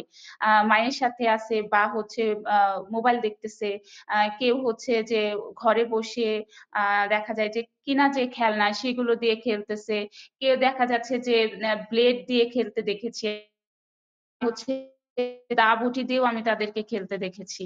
তো আমি যতটুকু তাদের এই যে ফিল্ডে গিয়ে তাদের খেলা বা আ তাদের বাড়িঘরের যে অবস্থা দেখে বুঝলাম যে মায়েরা হচ্ছে শিশুদেরকে বেশি বাহিরে বের হতে দেয় না। তার কারণ হচ্ছে যে অ্যা বাড়ির চারপাশে তো হচ্ছে পানি, ওখানে তো মাছ চাষ করে। আর ওখানে তো অনেক পানি। তো এই জায়গাটা থেকে পরিবারের মানুষজন শিশুদেরকে বাইরে যেতে দেয় না। আর বাড়ির প্রত্যেকটা বাড়ি, বাংলাতে প্রত্যেকটা বাড়ি হচ্ছে বেড়া দেওয়া। টিনের বেড়া না, এটা হচ্ছে ওই নেট জাল দিয়ে বেড়া দেওয়া গেট করা। তো চাইলেও ওই শিশুরা তো আসলে ওই গেট পার হয়ে বের হয়ে আসতে পারে না। আবার ঘরের সামনে দরজার সামনে ওখানে কিন্তু বড় মানুষ যেমন আমার হচ্ছে হাঁটানো বের ওই জায়গাটা চিন্তা করে মায়েরা বা পরিবারের মানুষজন হচ্ছে বেড়া দিয়ে রাখে। তো শিশুরা হচ্ছে বাহিরে খেলতে পারে না বা একজন শিশু আরেকটা খেলবে নিজেরা তো আসতে পারতেছে না। তাদের ফ্যামিলি থেকে ওইভাবে হয়তো বের হতে দেয় না বা আ ২-৩ বছরের শিশু। তো বের হতে হলে তো তাকে ওই বেড়াগুলো ডিঙিয়ে আসতে হচ্ছে। সেটাও পারতেছে না, আবার পরিবার থেকে নিষেধ আছে। তো সেই জায়গা থেকে দেখা যাচ্ছে যে শিশুরা খেলতে পারতেছে না। ওরা হচ্ছে ঘরের ভিতরে খেলতেছে, মাকে জ্বালাতন করতেছে, মা মার দিতেছে, মাও বিরক্ত হচ্ছে, শিশু বিরক্ত হচ্ছে, শিশু রেগে যাচ্ছে, কান্না করতেছে। আবার দেখা যাচ্ছে যে কান্না করে ঘুমিয়ে যাচ্ছে, আবার খেলতেছে। তো খেলতে দেখা যায় যে তারা ঘরের জিনিস দিয়ে খেলতেছে। যেগুলো ক্ষতিকর ওগুলো দিয়েও খেলতেছে। মা তো বিরক্ত হচ্ছে বা মা কাজে ব্যস্ত। মা তো এদিকে খেয়াল করতেছে না। তো ওই জায়গাটা দেখা যায় যে তারা যেগুলো ক্ষতিকর জিনিস সেই জিনিস দিয়েও তারা খেলতেছে। তো এটাও তো আসলে শিশুদের আ ক্ষতি হয়ে যাচ্ছে। একটা কিছু হয়ে গেলেও তো তখন আসলে ওই জায়গাটাতে কিছু করার থাকতেছে না। তো এইভাবেই আমি দেখলাম যে আ মংলার কমিউনিটির শিশুদের আ খেলাটা কিভাবে খেলতেছে। আরেকটু যদি বলি যে উম শিশুরা যে তারা ঘর থেকে উঠানে যাবে বা আরেকটা বাড়িতে যাবে সেইটারও একটু সমস্যা আছে। সেটা হচ্ছে আ বাড়িটা কিন্তু পাশাপাশি না, একটু দূরে। দেখা যায় যে আ একটা বাড়ি থেকে আরেকটা বাড়ি যেতে ৫ মিনিট সময় লাগতেছে বা বাড়ির চারপাশে বেড়া দেওয়া থাকতেছে, ঘুরেও তাদেরকে আরেকটা বাড়ি যেতে হচ্ছে। যেমন আমাদের এলাকার কথা যদি বলি, খুব সহজে আমরা এক বাড়ি থেকে আরেক বাড়ি যাচ্ছি, এক ঘর থেকে আরেক ঘরের শব্দ পাওয়া যাচ্ছে বা এক উঠান থেকে আরেক উঠানের খবর নেওয়া যাচ্ছে। এখানে কিন্তু ওই অবস্থা না। এখানে হচ্ছে চারপাশে বাড়ির চারপাশে বেড়া দেয়া, আবার যেতে হলেও ৫-৬ মিনিট সময় লাগতেছে বা কিছু জায়গায় আছে যে আরেকটু বেশি সময় লাগতেছে। তো সেই জায়গা থেকেই কিন্তু শিশুরা সহজে এক বাড়ি থেকে আরেক বাড়ি যেতে পারতেছে না। তো এটাতে হচ্ছে তারা ওইভাবে মিশতেও পারতেছে না অন্য শিশুদের সাথে বা এই যে আরেক বাড়িতে যে খেলা বা তাদের মধ্যে যে সামাজিকতা সেটাও কিন্তু তাদের মধ্যে আসলে কতটুকু হচ্ছে ওইটাও কিন্তু একটা দেখবার বিষয়। তো সবকিছু মিলিয়ে দেখলাম যে বড়রা যে এইভাবে এই জলবায়ু পরিবর্তনের কারণে মানসিকভাবে, অর্থনৈতিক দিক দিয়ে, শারীরিক দিক দিয়ে, সামাজিক দিক দিয়ে বা এই যে কৃষি কাজে তারা কিন্তু বড়রা বা যারা হচ্ছে ইনকাম করে তারা কিন্তু প্রতিনিয়ত এই কৃষিকাজে ক্ষতির সম্মুখীন হচ্ছে। এখানে তো টোটালি মাছ চাষ ছাড়া অন্য কোনো কাজ হয় না। এখানে সম্ভব না, লবণ পানি হয় না। তো এখন যেটা হচ্ছে যে এখানে কিছু কৃষি প্রজেক্ট কাজ করার কারণে বিভিন্ন বীজ দিচ্ছে যেগুলো হচ্ছে লবণাক্ত আবহাওয়ায় সহনশীল হয়ে যেন তারা চাষবাস করতে পারে। এখন একটু এটার কাজ চলতেছে। কিন্তু মাঠে ঘাটে ওইভাবে চাষবাস করার মতো অবস্থা না। তো বড়রাও যে এইভাবে আবহাওয়া পরিবর্তনের কারণে তারা বিভিন্নভাবে ক্ষতির সম্মুখীন হচ্ছে, মানসিকভাবে বিভিন্ন অসুবিধা বা ক্ষতির সম্মুখীন হচ্ছে। শিশুরা ঠিক একইভাবেই কিন্তু তারা ক্ষতির সম্মুখীন হচ্ছে। তো এটুকু একটু বলার ছিল। সেই সাথে যদি একটু বলি যে মংলাতে আ আরেকটা বিষয় আমি এখানে আসার পরে যেটা দেখলাম, আ এখানে তো আসলে নদী বা হচ্ছে খাল আর এটা কিন্তু জোয়ারের পানি প্রতিনিয়ত আসতেছে যাচ্ছে। তো এই নদী শুকিয়ে যাচ্ছে না বা এই নদী একবারে পানিতেও ভরে থাকতেছে সেরকমটা না। দেখা যাচ্ছে সকালে পানি আছে, বিকেলে পানি নাই। বিকেলে পানি আছে, সকালে পানি নাই। আর যেটা হচ্ছে নদী ওখানে তো সবসময় পানি থাকে। আ মংলার বেশিরভাগ মানুষজন হচ্ছে আ মাছ চাষ করে। তো যারা কেউ আছে ঘেরে মাছ চাষ করে, কেউ আছে নদীতে মাছ চাষ করে। যারা নদীতে মাছ চাষ করে মাছ ধরতে যায় তারা আরকি ট্রলারে করে। আবার কিছু মানুষ আছে হচ্ছে খালে মাছ ধরতে যায় নৌকায় করে বা কিছু খাল আছে যে ওইটা উনারা হচ্ছে সাঁতরিয়ে মাছটা ধরে জাল দিয়ে। তো আমি যখন এখানে আসি তারপরে ২ জন নাকি ৩ জন এরকম আমি শুনেছি। আমি ৩ জন মানুষের কথা শুনেছি যে তাদেরকে কুমিরে নিয়ে গেছে। তো আমার নিজেরই কিন্তু ওই কুমিরে নিয়ে গেছে নদীতে যখন পার হচ্ছিলাম, এখানে মংলার যে নৌকা পার হতে হয়, ঘাট পার হতে হয়, আমার ওই নদীতেও কুমির আছে। আমি শুনেছি যে ওই নদীতেও কুমির আসে। আমার তখন ওই ৩-৪ জনের ঘটনা শুনে আমার নৌকা পার হতে গিয়ে আমার পা কাঁপতেছিল, যে আমার মনে হচ্ছিল যে আমাকে বোধহয় কুমির নিয়ে যাবে, এরকম একটা ভিতরে আতঙ্ক কাজ করতেছিল। তখন তো আমি তখন ভাবতেছি যে এই এলাকার মানুষ তাহলে কিভাবে থাকতেছে, তারা প্রতিনিয়ত সেই নদীতে মাছ ধরতেছে, তারপরে খালে মাছ ধরতেছে, নদীতে হচ্ছে ট্রলারে করে ৬-৭ মাস সময় নিয়ে তারা নদীতে মাছ ধরতে যাচ্ছে। তারা হচ্ছে সুন্দরবনের ভিতরে মাছ ধরতেছে, সুন্দরবনের ভিতরে তারা বিভিন্ন কাঠ সংগ্রহ, মধু সংগ্রহ, এগুলোর কাজ করতেছে। আবার হচ্ছে কেউ কেউ আমি এরকম শুনেছি, যেমন চাঁদপাড়ের কানাইনগর গ্রামে, কাইনমারি গ্রামে, ওখানে সব পুরুষরা হচ্ছে কয়েক মাসের জন্য সাগরে চলে যায় মাছ ধরার জন্য, তাদের কিন্তু ওইভাবে কোনো খোঁজ খবর থাকে না। তাহলে তারা আসলে কতটা আতঙ্ক, কতটা ভয় নিয়ে এই কাজগুলো করতেছে, যারা তারা তাদের জন্য যারা বাড়িতে অপেক্ষা করে, তারা আসলে কতটা আতঙ্ক ভয় নিয়ে প্রতিনিয়ত তারা তাদের সময় কাটাচ্ছে। তো এগুলো আসলে এই মানুষগুলোর যখন কথা শোনা হয় তখন খুব কষ্ট লাগে। যেমন আমি একটা ঘটনা শুনছিলাম যে একটা মা বলছিলেন যে ওনার ৮ থেকে ৯ টা শিশু মিসক্যারেজ হয়েছে।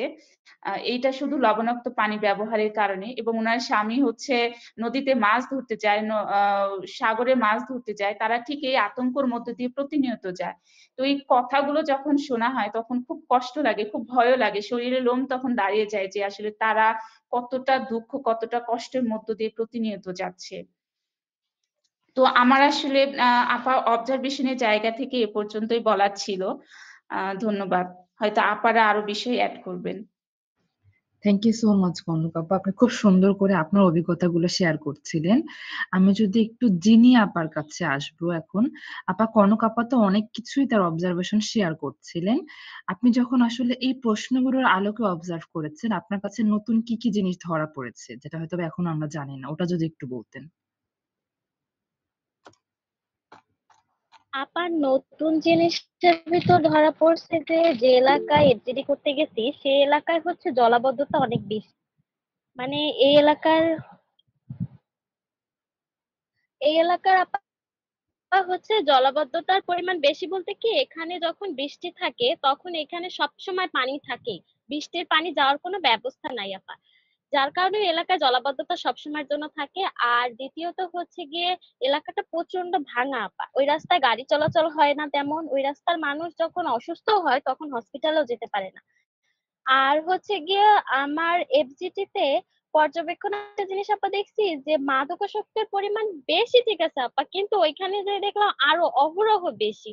মানে ছোট যে বাচ্চারা 7-8 বছরে তারাও মাদক সেবন করতেছে, এই জিনিসটা অনেক বেশি চোখে পড়লো। তারপরে আরেকটা জিনিস চোখে পড়লো যে পরকীয়ার বহু বিবাহর জিনিসটা, যেমন হাজবেন্ড হয়তো বা ঘের করছে, ঘের করার ফলে পর্যাপ্ত পরিমাণে মাছ হচ্ছে না, হওয়ার যার কারণে হচ্ছে গিয়ে তাদের আরো ইনকামের দরকার হচ্ছে। আর মাছ হইলেও হয়তোবা কিছুদিন পর হয়তোবা ঘেরে ভাইরাস লেগে কোনো কারণে মারা যাচ্ছে, তারা আশানুরূপ ভাবে মাছটা পাচ্ছে না। আর মাছটা করতে আছে যে লোনের টাকা দিয়ে, তো লোনের টাকা দিয়ে যখন করতেছে লোনটা তো পর্যাপ্ত পরিমাণে পরিশোধ করতে পারতেছে না, তখন কি হচ্ছে, সে তো ওই ঘেরের কাজে অভ্যস্ত, সে হচ্ছে অন্য কোনো কাজ তেমন তেমন করতে পারে না। সেক্ষেত্রে হচ্ছে গিয়ে তার বউ হচ্ছে গার্মেন্টসে চাকরি করতে হচ্ছে তার বউকে। যখন গার্মেন্টসে চাকরি করতে যায় তখন হয়তোবা তাদের ভিতর নানা রকম অশান্তি তৈরি হয়। তখন হয়তোবা মানে যে তার বউ হয়তোবা সে হচ্ছে গিয়ে যে হয়তোবা কোনো তার এর থেকে ভালো কোনো কিছু দেখলে সেই দিকে আসক্ত হয়, আর পুরুষ নয়তোবা পুরুষ হচ্ছে গিয়ে তাকে সবসময় সন্দেহের চোখে দেখে আপা। এই জিনিসগুলো একটু বেশি চোখে পড়ছে। থ্যাংক ইউ আপা। আরেকটা জিনিস একটু জানার ছিল আপনার কাছ থেকে আপা, আমরা যখন কমিউনিটিতে অবজার্ভ করেছি যে ওখানে আসলে মানুষের মনের অবস্থা কি বা তাদের জীবনযাপনে কিভাবে প্রভাব পড়ছে, একটু যদি সংক্ষেপে বলতেন।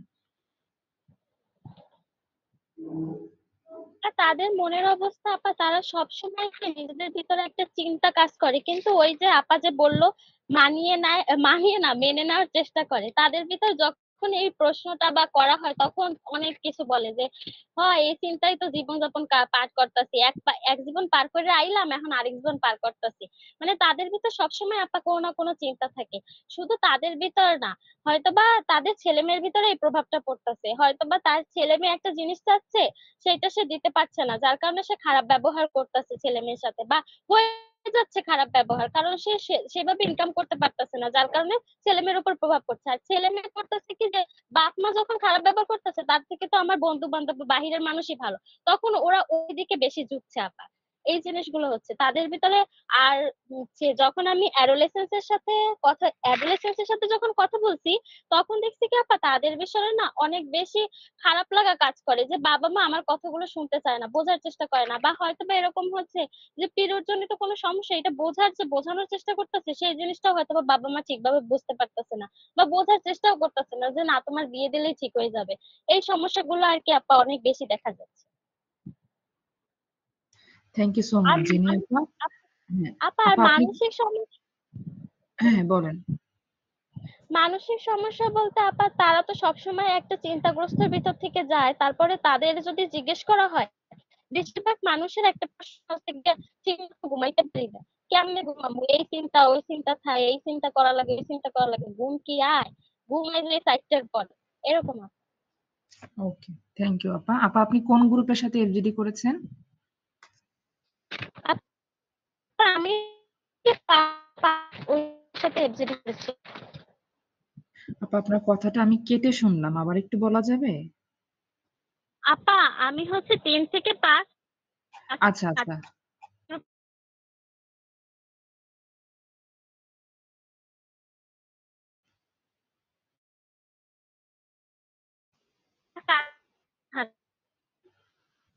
করছিলাম হচ্ছে কি যে ওরা ওদের নাকি বেশিরভাগ সময় ঘরে বসে মোবাইল দেখলে মন ভালো থাকে। তারপরে এটা বেশিরভাগ মানুষের কাছ থেকে শুনছি, তারপরে আবার বেশিরভাগ মানে ছেলে মেয়েদের কাছ থেকে গ্রুপে, তারপরে হচ্ছে ওরা ছবি আঁকতে পারে কিন্তু আঁকে না তেমন। বলে কি ছবি আঁকলে মা বকা দেয়, ঘরের ভিতরে নোংরা করি এর জন্য বকা দেয়, এর জন্য ছবি আঁকি না, মোবাইলে আসক্ত থাকে। আর ছেলে ওরা বলছে যে আপা আমি স্কুলে গিয়ে ক্রিকেট, তাই বলছে আপা।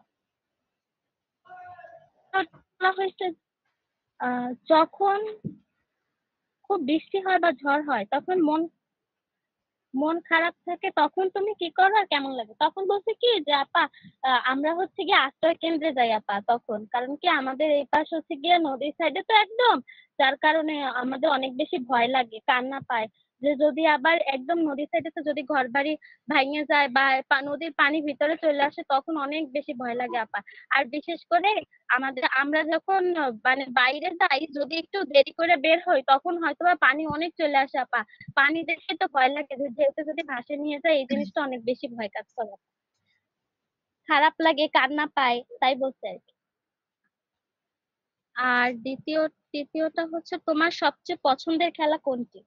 তাদের পছন্দের খেলা প্রথম জন বলছে ব্যাডমিন্টন খেলতে তার ভাল লাগে, একজন বলছে যে ফুটবল খেলতে ভালো লাগে, তৃতীয় জন বলছে দড়ি লাফ খেলতে ভালো লাগে তার, চতুর্থ জন বলছে ফুটবল খেলতে ভালো লাগে, পঞ্চম জন বলছে ক্রিকেট খেলতে ভালো লাগে, তারপরে আর ষষ্ঠ জন বলছে যে ব্যাডমিন্টন খেলতে ভালো লাগে, তারপর আরেকজন মানে আরেক গ্রুপে বলছে যে গোল্লাছুট খেলতে ভালো লাগে, গাড়ি খেলা করতে ভালো লাগে, কানামাছি খেলতে ভালো লাগে, দৌড়াদৌড়ি করতে ভালো লাগে, মাস্কুল খেলতে ভালো লাগে, বউ পুতুল খেলতে ভালো লাগে, জুতাচোর খেলতে ভালো লাগে, আর একটা হচ্ছে ফুরফুরি নিয়ে খেলতে ভালো লাগে। এটা বলছে। আর হচ্ছে তুমি কার সাথে খেলো? সে বেশিরভাগ সময় হচ্ছে গিয়ে বাসায় থাকে, বাসায় বসে খেলে, বাসায় খেলে, হয়তোবা তার বাবা মায়ের সাথে খেলে, নয়তোবা দাদা দাদির সাথে খেলে, আর নয়তোবা হচ্ছে পশু পাখির সাথে খেলে, বিড়াল নিয়ে খেলে, নইলে হচ্ছে গিয়ে ফোন দেখে। সে বেশিরভাগ এই কাজটা করে তারা।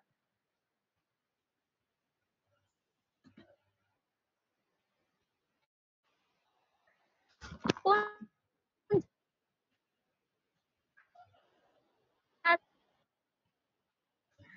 তুমি জিনি আপা, আপনার কথা অনেক কেটে কেটে আসছে, মানে আমি কেটে কেটে শুনতে পাচ্ছি। আপা আপা আমার আমরাও কথা কি তাই। একটু শুনছেন? আচ্ছা, ওকে। আপা হ্যাঁ, আপু। হ্যাঁ, হ্যাঁ আপা আমার বলেন। কথা কি শুনছেন? হ্যাঁ, এখন একটু শুনতে পাচ্ছি আপা। আপা কোন পর্যন্ত কেটে কেটে আসছে? তাইলে আমি আবার একটু বলতাম। আপা হ্যাঁ, ওই যে ফুরফুরি খেলে, হুম। হুম, মোবাইল দেখে, তারপরে আর শুনতে পাইনি। আচ্ছা আপা। এইটা হচ্ছে কি তার কি মানে মানে কি খেলা তার পছন্দ? পছন্দের খেলা কোনটি ওইটা বললাম আপা। আর তারপরে হচ্ছে তাকে কোথায় যেতে নিষেধ করে এবং কেন করে? তাকে হচ্ছে গিয়ে নদীতে মানে খালে যেতে নিষেধ করে। খালের পাশে যেতে নিষেধ করে তাদেরকে, কারণ হচ্ছে সেখানে কুমির আছে। আর ঘেরের পাশে যাইতে নিষেধ করে, ঘেরের পাশে যাইতে নিষেধ করে পুকুরের পাশে, কারণ তারা সাঁতার জানে না। আর হচ্ছে গিয়ে ঘেরের ভিতরে অনেক সাপ থাকে, বিষাক্ত সাপ থাকে, পাশে অনেক কীটনাশক পোকামাকড় থাকে, যার কারণে তাদেরকে ওখানে যেতে নিষেধ করে। আর রাস্তায় যেতে নিষেধ করে কারণ হচ্ছে রাস্তা তো অনেক ভাঙাচোরা, ওইখানে প্রায় সময় অ্যাক্সিডেন্ট হয়, যার কারণে রাস্তায় যেতে নিষেধ করে।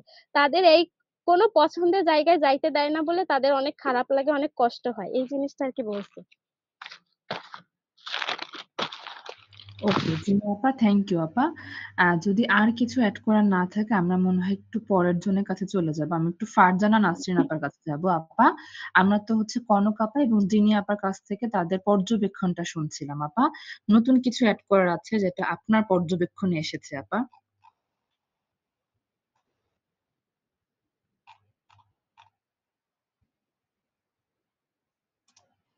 ফারজানা আপা, আমাকে শোনা যাচ্ছে?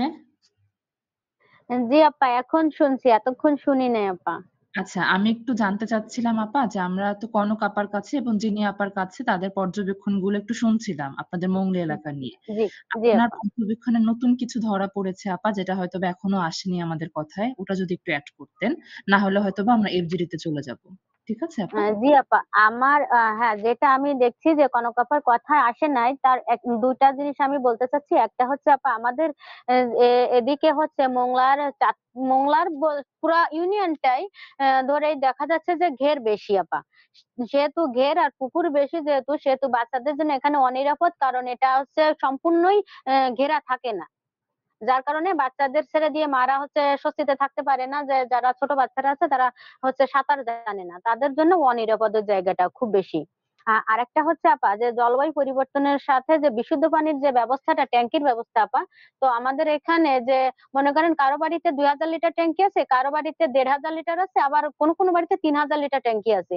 তো এটা হচ্ছে খুব বেশি যদি হয় 3 থেকে 3.5 মাস, আমি যেটা অবজার্ভ করছি যে হয় এই পানিটা যায়, কিন্তু এমন একটা সময় আসে যে আপা ওই পানিটা হচ্ছে একটা সময়ের সে আসল সময়টাই তারা হচ্ছে পানি পাচ্ছে না। যেমন একটা সময় আছে যে দুর্যোগের সময় হচ্ছে দেখা যাচ্ছে থাকতেছে না, বা ওই অতিরিক্ত গরম যখন দুর্যোগের, ওটাও তো গরম, সে দুর্যোগের ভিতর যাচ্ছে, সেহেতু ওই সময়টা হচ্ছে আপা পানির খুব অভাব থাকে। এটা হচ্ছে আমার অ্যাড করার ছিল আপা। Okay, thank you so much Farzana আপা। আপা, আপনি কোন গ্রুপের সাথে এফজিডি করেছেন? আপা, আমি দুইটা গ্রুপের সঙ্গে এফজিডি করছি। একটা করছি হচ্ছে কিশোর কিশোরী 13 থেকে 18, আর একটা হুম। হচ্ছে ওই যে স্থানীয় বয়স্ক স্থানীয় নেতা। আচ্ছা, তাহলে যদি একটু প্রথম গ্রুপের কাছে আসি, কিশোর কিশোরীদের কাছ থেকে আপা কি জানতে পারলেন? আপা কিশোর, আমি প্রশ্ন ধরেই আপা বলি হ্যাঁ, হ্যাঁ, যে হ্যাঁ, হ্যাঁ। আমি প্রথমে ওদের কাছে আপা, তবে আমি কিশোর কিশোরী গ্রুপটা করতে ওদের সাথে কথা বলতে একটু সমস্যা হয়েছিল। বলতে আমি যেহেতু আমাদের এখানে ফাইনাল পরীক্ষা শুরু হয়ে গেছে, তো এদের জন্য হচ্ছে আজকে থেকে শুরু হয়ে গেছে, তো ওদেরকে আমি ঠিক টাইম মতো পাইনি। তো আপা আমি তিনজন তিনজন করে এভাবে পাইছি, তা ওইভাবে আমি আর কি কথা বলছি ওদের সঙ্গে। কোনো সমস্যা নেই আপা, আপনি যেটা পেয়েছেন ওটা একটু শুনুন, ঠিক আছে? জি আপা। জি আপা, বলছি যে আমার প্রথম প্রশ্ন ছিল যে বছরের বিভিন্ন ঋতুর শীত, বর্ষা, ঘূর্ণিঝড়, বন্যা পরিবর্তনের সময় তোমার মনের অবস্থা কেমন থাকে? আমি যে প্রথম তিনজনকে পাইছিলাম আপা, তিনজনের ভিতর আমি যখন ওদের কাছে প্রশ্নটা করলাম, তখন ওরা আমাকে প্রশ্ন ধরে যদি আপা করি, তাহলে ওরা অ্যান্সার করতে আমার একটু কমফোর্টেবল ফিল করে, মানে বুঝতে ওদের সুবিধা হয়। তো একজন বলছিল যে শীত আমার খুব ভালো লাগে, আর একজন বলছিল যে না, শীত আমার ভালো লাগে না, আমার বর্ষা ঋতু ভালো লাগে। আর তবে বলছিল যে আচ্ছা, প্রাকৃতিক দুর্যোগ, ওই যে ঘূর্ণিঝড় বা বন্যা আসলে আমাদের খুব ভয় লাগে, খুব খারাপ লাগে, কোনো সময় আমরা মানসিক চাপে থাকি, কারণ ঝড় আসলে আমাদের গাছপালা পড়ে যায়, ঘর পড়ে যায়, আমাদের আশ্রয় কেন্দ্রে যেতে হয়, তখন আমাদের বিভিন্ন রকম সমস্যা দেখা দেয়, যার কারণে ওই ঝড় দেখলে আমাদের ভয় লাগে। আর দ্বিতীয় প্রশ্ন ছিল যে জলবায়ু পরিবর্তনের ফলে তোমার জীবনে বা মানসিক স্বাস্থ্যের উপর কোনো ধরনের প্রভাব পড়েছে বলে মনে করো কিনা। তা ওটা হচ্ছে আপা বলছে যে আমরা তো ছোটবেলা থেকে, আমরা তো অত কিছু বুঝি না, তো আমরা তো ছোটবেলা থেকেই এরকম আবহাওয়া দেখতে দেখতে আসতেছি, তাই আমরা ওভাবে চলি বাবা মার সাথে। আর তোমার মন খারাপ থাকলে বা চিন্তা থাকলে তখন কি করো, কার সাথে কথা বলো। তো তখন ওখানে কেউ বলছে যে আমার রাগ হলে ঘুম পড়ি, কারোর সাথে কথা বলি না। অন্য আরেকজন বলছে যে নিজেকে অন্যের সাথে শেয়ার করি, তখন আমার নিজেকে হালকা মনে হয়। আর চতুর্থ জন বলছে যে গান শুনি, আমি গান শুনি। আর অন্য আরেকজন বলছে যে আমি রাগ হলে শুয়ে থাকি। আর কারোর সাথে আবার ষষ্ঠ সপ্তম জন বলছে যে কারোর সাথে কথা না বলে ঘরে দরজা দিয়ে শুয়ে থাকি। আহ তুমি আর তোমার বন্ধুরা কিভাবে সময় কাটাও। তখন ও প্রশ্নটা করার সময় বলছে যে আমি আমার বন্ধুরা মিলে হচ্ছে হাসি ঠাট্টা গল্প খেলাধুলা করি। আর এটাই ছিল ওদের সবার একই কথা ছিল। আর তোমার মতে এখানে কিশোর বা কিশোরী হওয়ার সবচেয়ে কঠিন দিক কি? তো আপা কিশোর কিশোরী হওয়ার কঠিন দিকটা একজন বলছিল যে মেয়েদের এই যে কিশোরী বয়সে যে একটা শারীরিক যে পরিবর্তন আসে, বয়ঃসন্ধিকাল যেটাকে আমরা বলি, এই সময়টা আমার খুব খারাপ মনে হয়। আর বাকিরা বলছে যে আপা যে আমাদের খারাপ লাগে যে সব কাজে বাধা দেয়, যে আমরা যে বড় হয়েছি তাদের মনে হয় না, আমাদের মতের কোনো মূল্য দেয় না, তারা তারা যেটা বলে সেটাই করে, আমাদের কথা শোনে না তারা। আর তোমার বাড়ির কি কি কাজে তোমরা মাকে বাড়িতে সাহায্য করো? তো অনেকেই অনেক রকম কথা বলছে, যে ঘর গোছাই, ঝাড়ু দেই, আবার কেউ বলছে যে না কোনো কাজ করি না। আবার অনেকে বলছে যে নিজের নিজের কাপড় চোপড় পরিষ্কার করি, ঘরের কাজে থালা বাসন মাজতে মাকে সাহায্য করি। আর পড়াশোনা বা বন্ধুদের সাথে সময় কাটাতে এতে আমাদের কোনো সমস্যা হয় না। আর তুমি বড় হয়ে কি হতে চাও বা তোমার মনে কি হয়, তোমার কি মনে হয় এখানে থাকলে সে এটা কতটুকু করতে পারবা? হ্যাঁ, প্রথম জন বলছে আপা আমি বড় হয়ে ডাক্তার হতে চাই, তবে হ্যাঁ আমি আমার মায়ের কাছে থাকলে এটা সম্ভব হবে। দ্বিতীয় জন বলছে আমি শিক্ষিকা হব। কিন্তু ওর কথার ভিতরে একটু কনফিউশন ছিল, কারণ ওরা একটু আপা হুজুর টাইপের। তো ও তখন ওর মা ছিল কাছে, তখন ওর মা বলছে জানি না কি হবে, ওটা ওটা এখনো কোনো সিওরিটি নাই, আমি কিছু বলতে পারি না। তবে চতুর্থ জন বলছিল যে আমি পাইলট হব। তো চতুর্থ জন আর পঞ্চম জন ছিল আপা কিশোর, এর জন্য সেই কিশোর বলছিল, একজন বলছিল যে আমি পাইলট হব, আর আরেকজন বলছিল যে আমি পুলিশ হতে চাই বড় হয়ে। আর বাকিরা বলছিল যে আমার শিক্ষক হব। এটাই ছিল আপা আমার কিশোর কিশোরী নিয়ে প্রশ্ন।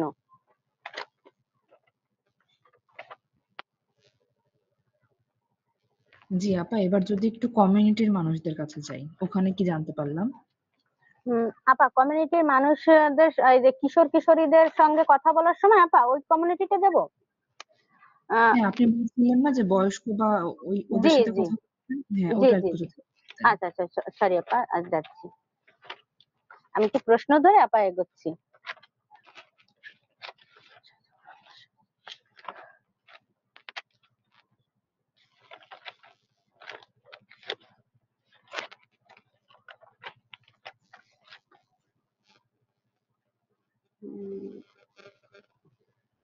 বিগত কয়েক বছরে আপনার এলাকায় জলবায়ু পরিবর্তনের কি কি প্রভাবগুলো লক্ষ্য করছেন? আপনাদের জীবনে এবং মানসিক স্বাস্থ্যের কি কি প্রভাব দেখেছেন, আপনারা কিভাবে সামলাচ্ছেন? তো এখানেও আসছিল যে বিগত কয়েক বছরে আমাদের এলাকার জলবায়ু পরিবর্তনের যে প্রভাবগুলো ছিল আপা, আর যেহেতু আমাদের এখানে হচ্ছে ঘের করেই মানুষ জীবিকা নির্বাহ করে, তো এটা হচ্ছে যে ঘূর্ণিঝড়, প্রাকৃতিক দুর্যোগ যেটাকে বলছে, প্রাকৃতিক দুর্যোগের কারণে তাদের যে সমস্যাটা হচ্ছে, যে তাদের জমিতে ধান হচ্ছে না, খেতে ফসল হচ্ছে না, ঘেরে মাছ হচ্ছে না, যে অতিরিক্ত তাপমাত্রার কারণে, আবার অতিরিক্ত লবণের কারণে ঘেরের মাছে ভাইরাস হচ্ছে, যেটা মারা যায়, আর যার কারণে তারা অর্থনৈতিকভাবে খুব দুর্বল হয়ে পড়ে। এটা তারা মানসিক প্রভাব হচ্ছে যে আপা তারা সবসময় দুশ্চিন্তার মধ্যে থাকে, হতাশায় থাকে। আর এটা হচ্ছে তার আপা যে এটা প্রথম দ্বিতীয় এভাবে আপা যদি বলি যে প্রথম ও তৃতীয় জন বলে যে তাদের অর্থনৈতিক সংকট দেখা দিয়েছে, যার কারণে তারা হচ্ছে যে বিকল্প আয়ের ব্যবস্থাও করছে, যে বিকল্প ভাবে বাঁচার ব্যবস্থা করছে, যে তারা দিন মজুরি করছে, কেউ কেউ মাটি কাটতে যাচ্ছে, কেউ ভ্যান চালাচ্ছে, এভাবেই। আর মন ভালো বা খারাপ থাকার সাথে জলবায়ু পরিবর্তনের কি সম্পর্ক আছে বলে মনে করেন? হ্যাঁ আপা, এটা বলছে যে মন ভালো বা খারাপ থাকার সাথে জলবায়ু পরিবর্তনের সম্পর্ক আছে বলে তারা মনে করেন। কারণ যে প্রাকৃতিক দুর্যোগের কারণে ঘের তলিয়ে যায়, যে কারণে অতিরিক্ত লবণের কারণেও জমিতে ফসল হয় না। তাই তারা আশানুরূপ ফসলও ফলাতে পারছে না, অর্থ উপার্জনও করতে পারছে না। যার ফলে তাদের জীবনযাপনে একটা বড় সমস্যা, জীবনযাপন করতে বড় একটা সমস্যা হচ্ছে। আপনার কি মনে হয় এখন মানুষরা আগের চেয়ে বেশি চিন্তিত বা চাপের মধ্যে আছে? জি আপা, এখন এখানে প্রথম, তৃতীয়, পঞ্চম ও ষষ্ঠ জন বলেন যে হ্যাঁ, মানুষ আগের থেকে অনেক বেশি চিন্তিত, চাপের মধ্যে আছে। কারণ মানুষ এখন অন্যভাবে আয় করছে, যেটা সবসময় পরিবারের চাহিদা মাফিক হচ্ছে না। কারণ আজকে যদি কাজ হচ্ছে তো ২ দিন কাজ হচ্ছে না, ঘরে বসে থাকতে হচ্ছে। যার কারণে তারা হচ্ছে ঘরের মেয়ে বউদের ইপিজেডে চাকরিতে পাঠাচ্ছে। কিন্তু তারপরেও মানুষ চাপের মধ্যে আছে, কারণ তাদের মেয়ে বউদের নিয়ে। তাই কমিউনিটির লোকজন এসবের জন্য জলবায়ু পরিবর্তনকেই দায়ী করছে। আর ওই যে মেয়ে বউদের নিয়ে যে চিন্তায় আছে আপা, ওটা হচ্ছে যে অনেকে, যেটা হচ্ছে ওই এক আপা বলে গেছে আমাদের, যে অনেকে ওখানে পরকীয়া করছে, আবার পরকীয়া যে বহু বিবাহতেও জড়িত হয়ে যাচ্ছে, লিপ্ত হচ্ছে। এর কারণে হচ্ছে তারাও মানসিক ভাবে চাপের মধ্যে আছে। এখন এই কমিউনিটির সবচেয়ে বড় নতুন সমস্যা কি, যা 20 বছর আগে ছিল না? এই কমিউনিটির সবচেয়ে বড় সমস্যা হচ্ছে যে আপা, এখানে আমি প্রথমত একটা বলতে পারি যে মোবাইল ফোনের ব্যবহার, যেটা ছোট থেকে শুরু করে সব বয়সীরা ইউজ করতেছে বা গেমের প্রতি আসক্ত হয়েছে, যেটা যুব সমাজকেও ধ্বংস করে ফেলছে। এখানে আরো যারা বলেন, তারা বলছে যে তাপমাত্রা, লবণাক্ততার কারণে মাছের ভাইরাস, জমিতে ধান হচ্ছে না, খেতে ফসল হচ্ছে না। এটাই হচ্ছে যে 20 বছরের আগে এরকম ছিল না, তারা মনে করতেছে। আর গত 10 থেকে 20 বছরে এই এলাকার বাচ্চাদের খেলার ধরন কি বদলেছে? হ্যাঁ, গত 10 থেকে 20 বছরে এই এলাকার বাচ্চাদের খেলার ধরনও বদলে গেছে, যেটা আমি আগে একবার বলে দিচ্ছি যে এখন বাইরে মাঠে কেউ খেলাধুলা করে না। এখন হচ্ছে ঘরের ভিতরে প্লাস্টিকের খেলনা দিয়ে খেলা করে, বা মোবাইল দেখে, কার্টুন দেখে, গেম খেলে, ফ্রি ফায়ার বা আরো ওই যে কি আরেকটা জানি গেমের নাম আছে, ওইগুলো খেলে তারা হচ্ছে সময় কাটায়। আর জলবায়ু পরিবর্তনের সাথে এটি কিভাবে সম্পর্কিত? আচ্ছা, জলবায়ু পরিবর্তনের সাথে এটা সম্পর্কিত যে আপা, এখন হচ্ছে প্রাকৃতিক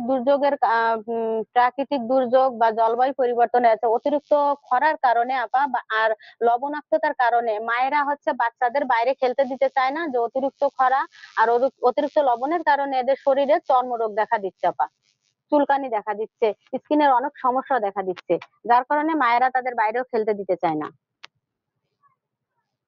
আর আপনার চোখে এই কমিউনিটির সবচেয়ে শক্তিশালী দিক কি? আমার চোখে এখানে হচ্ছে যে উনি যে বলছিল যে কমিউনিটির সবচেয়ে শক্তিশালী দিক হচ্ছে যে একতাবদ্ধ থাকা, যে একে অন্যের, মনে করেন যে পাশের বাড়ি যদি আগুন লাগে, তাহলে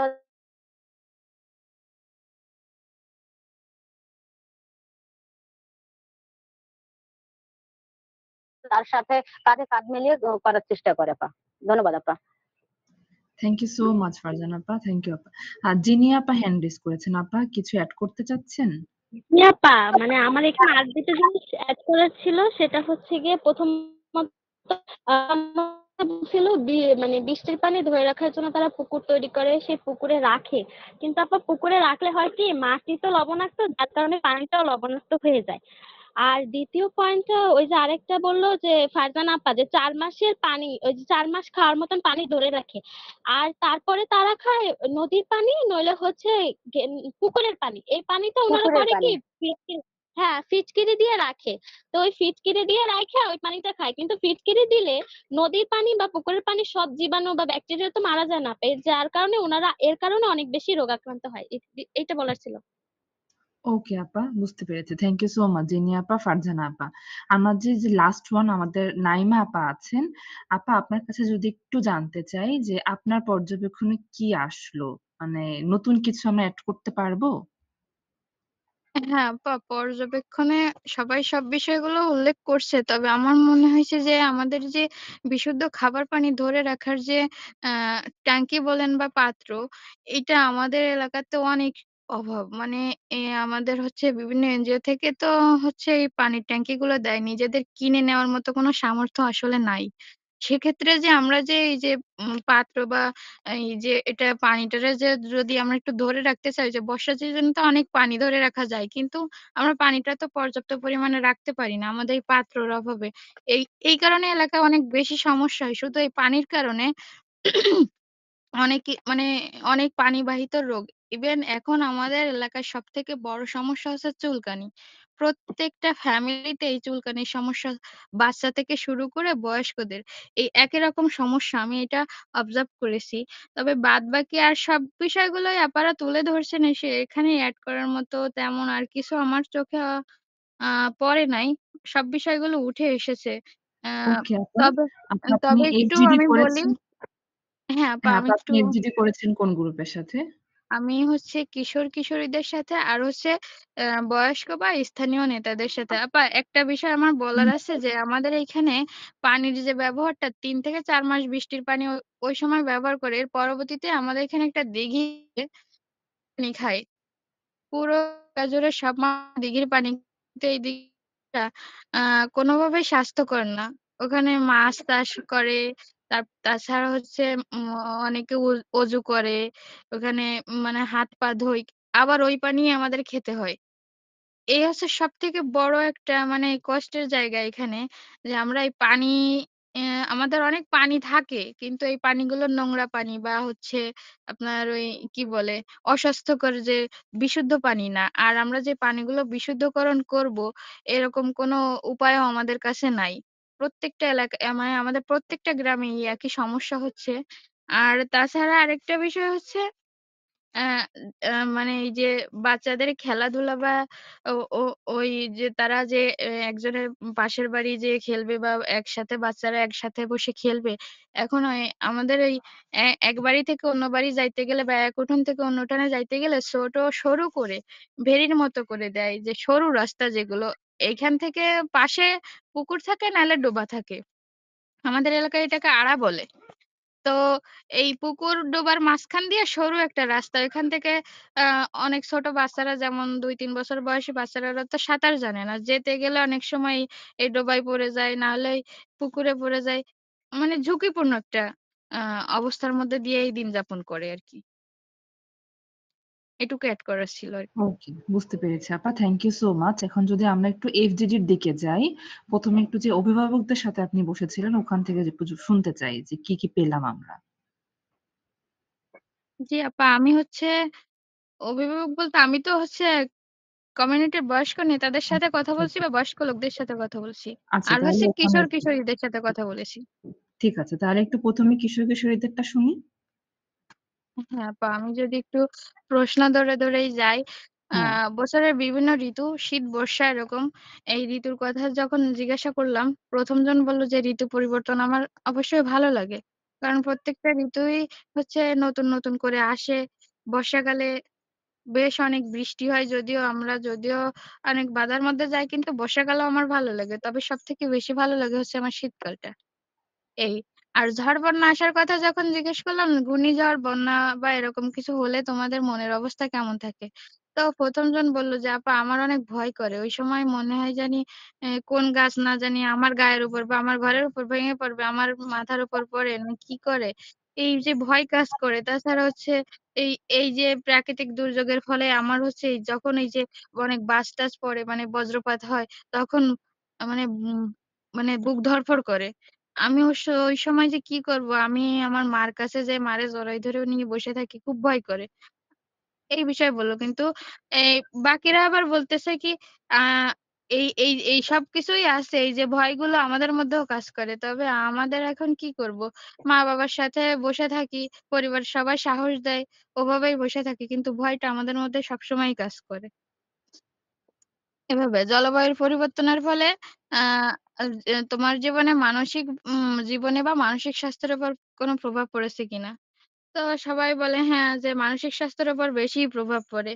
কারণ আ এই যে ভয় তারপরে আতঙ্ক অনেক সময় আমরা একটু সামান্য বৃষ্টি হইলেও ভয় পাই ওই সময়। যে না ওই যে ঘূর্ণিঝড়ের সময় এরকম হইছে, এরকম হইতে পারে। এরকম একটা ভয় তাদের মধ্যে কাজ করে।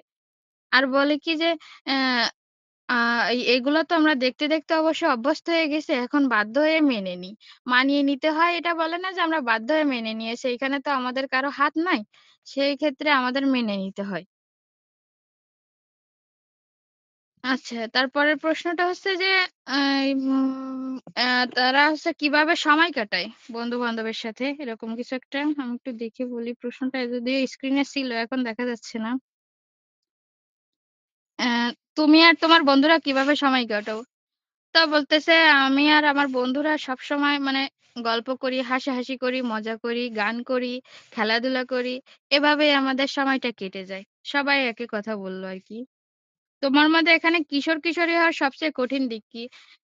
১ম জন একজন মেয়ে ছিল কিশোরী। সে বলল কি, "আমার এই যে শারীরিক একটা পরিবর্তন" অর্থাৎ ওই যে ঋতুস্রাবের বিষয়টা বলল যে, "এটা আমার কাছে বেশি কঠিন বলে মনে হয়। হঠাৎ করে তো ওই পরিবর্তনটা আসে। আমি তখন অনেক ভয় পেয়ে গেছিলাম।"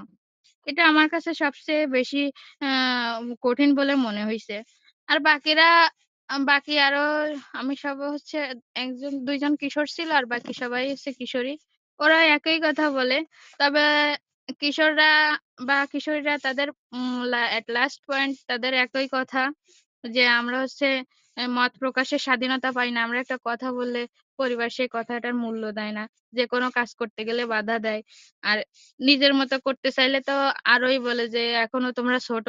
এভাবে করা যাবে না। এভাবে করলে ভুল হবে বা আ সমস্যা হবে।" এই তাদের কাছে সবচেয়ে বড় সমস্যা। আচ্ছা। এবার হচ্ছে বাড়ির কাজে হচ্ছে সাহায্য করে কিনা এভাবে জিজ্ঞেস করার পরে ১ম জন বলল, "আমি বাড়ির সব কাজেই মাকে সাহায্য করি।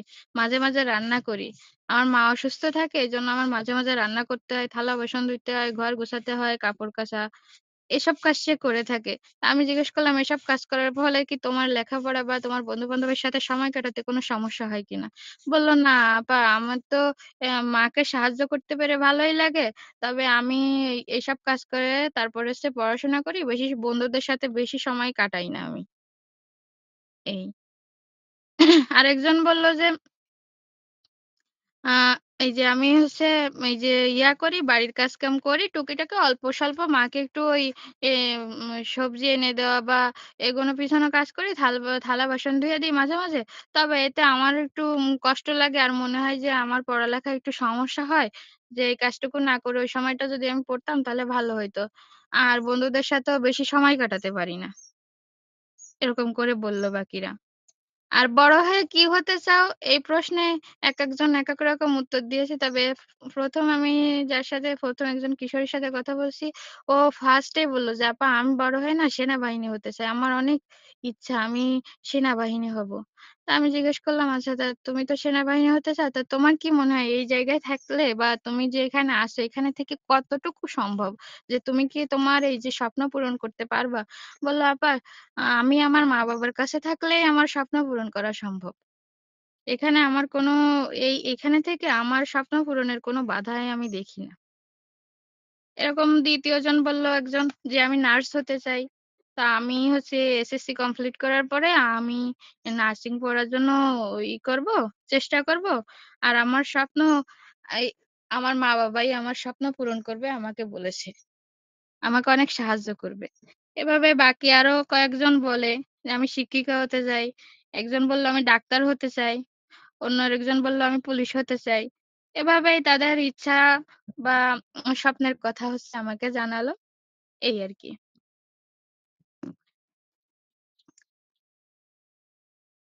আপা আমাকে কি শুনতে পাচ্ছেন?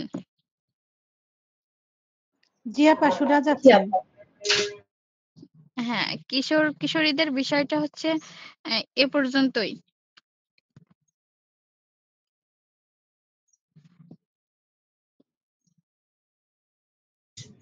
আর কোনো এফজিডি কি করেছেন আপনি? জি আপা করেছি। স্থানীয় নেতাদের নিয়ে? হ্যাঁ, করেছি। আচ্ছা আপা তাহলে ওটা নিয়ে যদি বাকি আপাদের থেকে ডিফারেন্ট কিছু থাকে তাহলে একটু বলেন। আপা ডিফারেন্ট বলতে আমাদের এখানে হচ্ছে ওই প্রায় সবার মনোভাবই এক। যেহেতু আমরা হচ্ছে অ্যা এ একই জলবায়ুর ঝুঁকিপূর্ণ এলাকাতে বসবাস করি। তবে ওই অ্যা কিছু, কিছু ক্ষেত্রে যেমন ধরেন এই যে আমাদের হচ্ছে এলাকার হচ্ছে আ কি বলে? গ গত ১০-২০ বছরের তুলনায় এলাকার বাচ্চাদের খেলার ধরন পরিবর্তন হয়েছে। আমার এলাকায় সবথেকে বেশি উত্তরটা এসেছে এভাবে যে, আমাদের এলাকায় খেলার ধরন পরিবর্তন হয়েছে। আ খেলার ধরনটা ওরা হচ্ছে মোবাইলের প্রতি বেশি আসক্ত। এটাই হচ্ছে সবথেকে বড়। আর হচ্ছে দলবদ্ধভাবে বা ২ জন ৪ জন করে যে বা ৬ জন করে যে গ্রুপ আকারে বা দল আকারে যে খেলাধুলাগুলো ছিল এগুলো একবারেই নেই। যে যার মতো করে একা, একা খেলাধুলা করে ঘরের ভিতরেই। আবার আমাদের হচ্ছে এলাকার মায়েরা বিশেষ করে ছোট বাচ্চা বা ছেলেমেয়েদের বাইরে বের হতে দেয় না। লবণ ধুলা যদি গায়ে লাগে ওতে আবার হচ্ছে আ চর্মরোগ হয়, যেমন চুলকানির সমস্যাটা বেশি দেখা দেয়। এজন্য মায়েরা হচ্ছে বাসা থেকে বাচ্চাদের বেরই হতে দেয় না, খেলতে যাইতে দেয় না। বলে ঘরে বসেই খেলো। ঘরে বসেই ওরা খেলাধুলা করে, ঘরে বসেই ওরা হচ্ছে মোবাইল দেখে। তবে খেলাধুলার থেকে বেশি ওরা মোবাইলটাই দেখে। এরকম। আর হচ্ছে এখানে কি বলছে? এখানে ওই যে মনের কথা যে আগের চেয়ে মানুষ এখন বেশি চিন্তিত থাকে বা চাপের মধ্যে থাকে। বলল যে হ্যাঁ, এখন আগের থেকে অনেক বেশি চিন্তিত থাকতে হয় বা চাপের মধ্যে থাকতে হয়। কারণ কি আমরা তো অভ্যস্ত একটা কাজ করে। আমরা একটা অভ্যাসের দাস হয়ে পড়ছি। যেমন বলে আমাদের যে একটা পেশা ছিল, আমরা ছোটবেলা থেকে এই পেশাই করে আসতেছি বা এরকম মাছ চাষ করে আসতেছি বা ফসল ফলাচ্ছি এরকম। কিন্তু আমাদের এখন এই প্রাকৃতিক এই বিপর্যয়ের কারণে আমাদের এই পেশাটা পরিবর্তন করতে হচ্ছে। অনেক কষ্ট হয়, আমরা অনেক সময় কাজ পাই না। তারপরে হচ্ছে অন্যরকম পেশায় ঢুকতে হয়। যেমন আমাদের এখন আ উপায় না পেয়ে অনেকে হচ্ছে ভ্যান চালাচ্ছে, অটো চালাচ্ছে।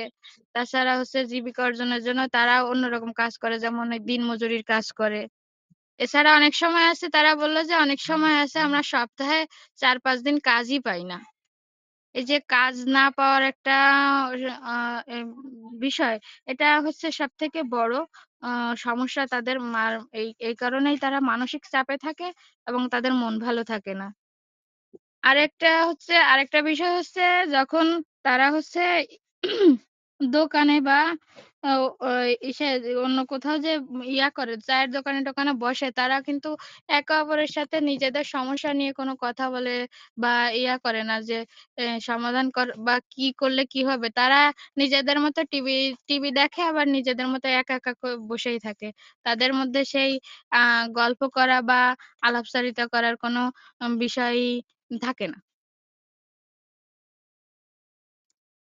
আর এই জলবায়ুর পরিবর্তনের প্রভাবে তারা যেভাবে সামলাচ্ছে, পুরুষরা তো অন্য কাজের খোঁজে যাচ্ছে বা অন্য কাজ করার চেষ্টা করতেছে। আর মহিলা বা মায়েদের হচ্ছে তারা হচ্ছে করে ইপিজেড মুখী হয়েছে। তারা হচ্ছে সংসারের আ উন্নয়নের জন্য বা সংসার ভালোভাবে চালানোর জন্য, নিজেদের আর্থিক সংকটটা কাটানোর জন্য তারা ইপিজেডে কর্মমুখী হয়েছে আরকি।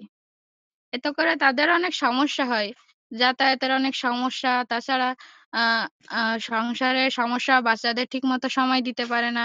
এক্ষেত্রে দেখতে গেলে তাদের বাচ্চারা ঠিকমতো স্কুলেও যায় না, পড়াশোনাও করতে পারে না। মোবাইল নিয়ে সারাক্ষণ ঘরের ভিতর বসে থাকে। মানসিক বিকাশে অনেক সমস্যা হয়।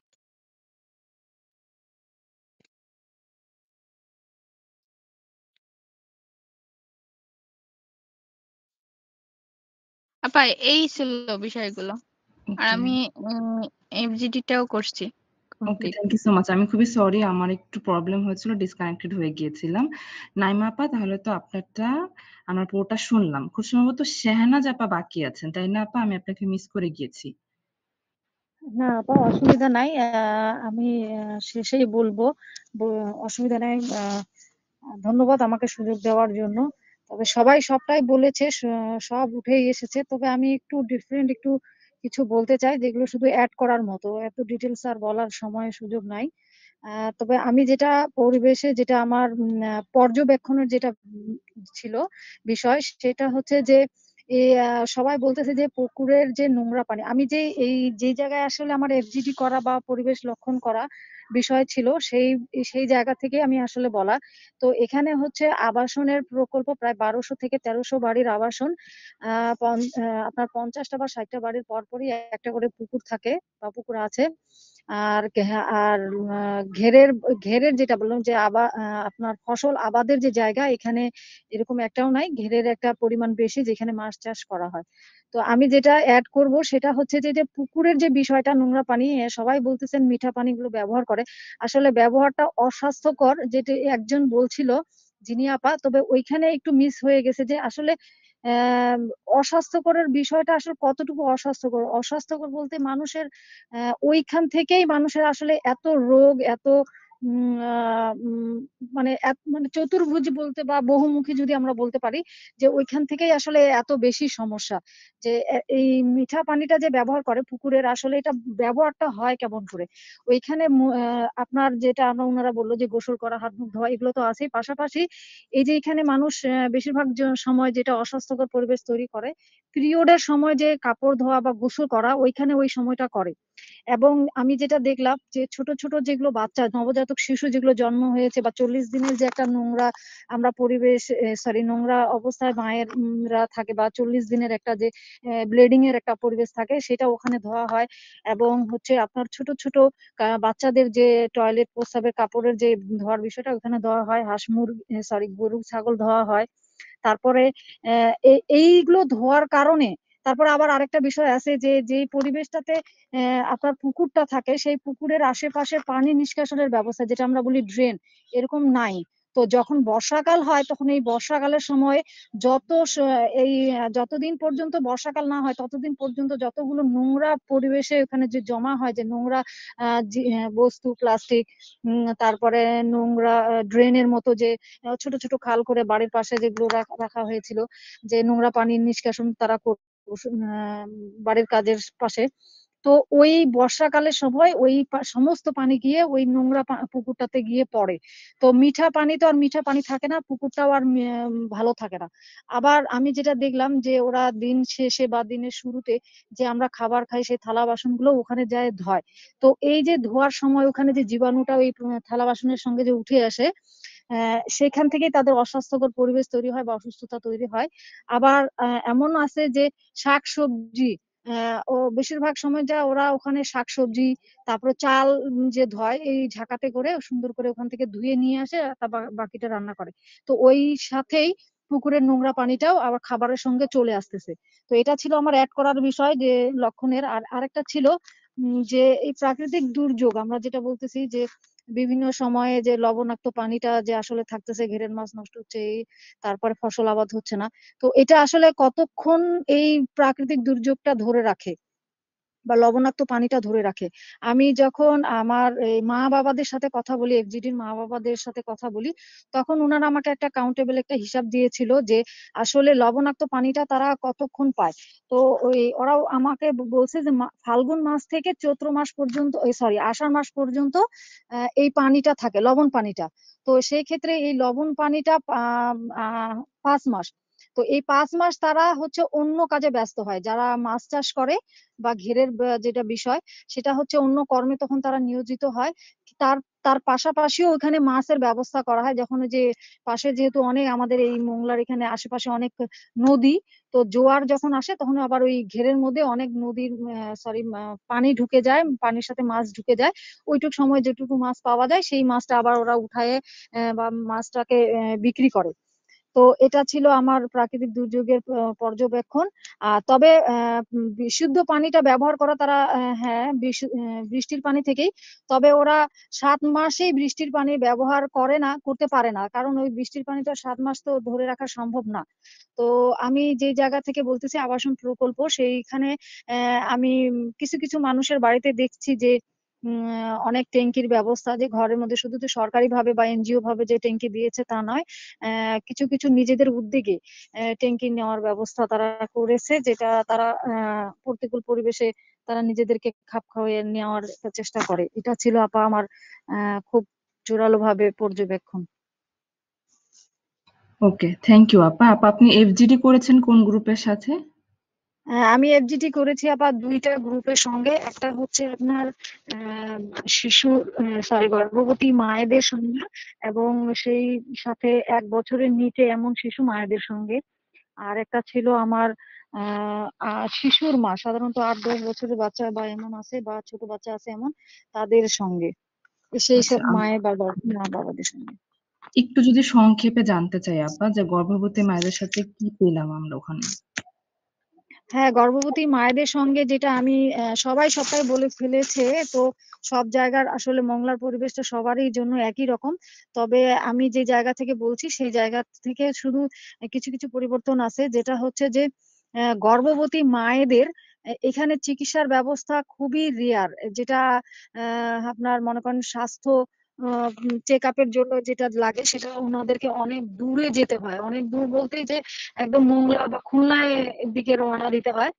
তো আবার ব্যয়বহুল খরচ। আবার ফির এনাদের এই মানে এই পরিবেশে একটা ভ্রান্ত ধারণা আছে যে নরমালে বাচ্চা হওয়ার জন্য বাড়িতেই রেখে দেয়। পেটে ব্যথা যখন হয় তো নরমালে বাচ্চার জন্য বাড়িতে হওয়ার একটা ব্যবস্থা করে, বা ওই যে আমরা বলি যে দাইমা একটা নিয়ে আসা, বা হেল্পিং এর জন্য যে সময় বাচ্চারা আসলে গ্রামগঞ্জে যেগুলো নিয়ে আসে, তো সেটার ব্যবস্থা করে। এতে তাদের জীবন এবং শিশুর উভয়ের ঝুঁকিপূর্ণ। তো সেই ক্ষেত্রে থেকে যদি আমি দেখি, আমি একটা পরিবারে এরকম একটা বাচ্চা দেখেছি, তাদের সেই জন্মের সময় থেকে একটা গল্প বলেছে। শিশুর বয়স এখন অবশ্য 14 থেকে 15 বছর।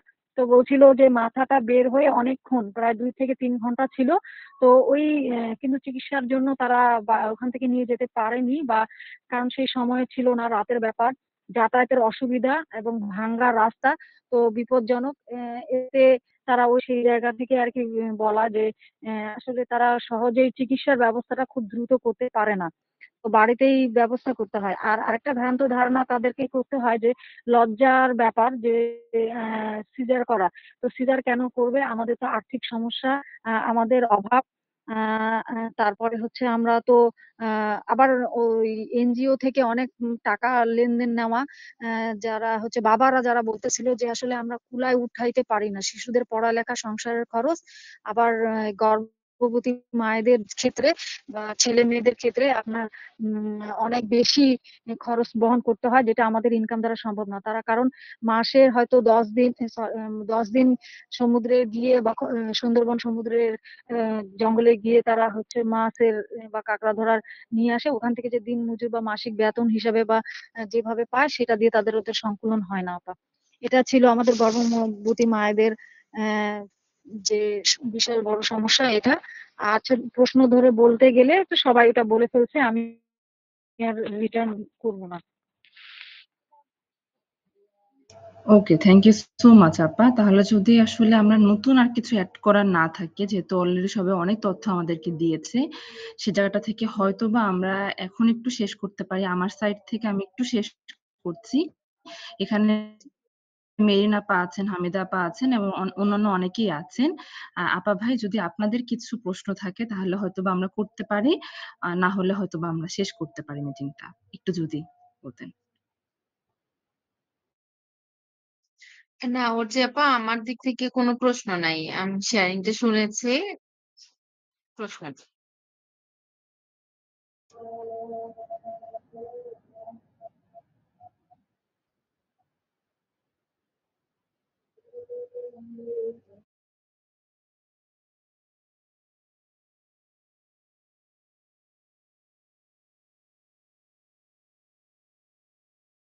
ওকে, thank you so much. Thank you বিশেষ করে পিসি আপনারা যারা আছেন, আপনাদের অনেকগুলো কাজ আমি জানি, তারপরে এটা আপনারা অনেক সুন্দর করে করেছেন, টাইমলাইনের মধ্যে শেষ করেছেন।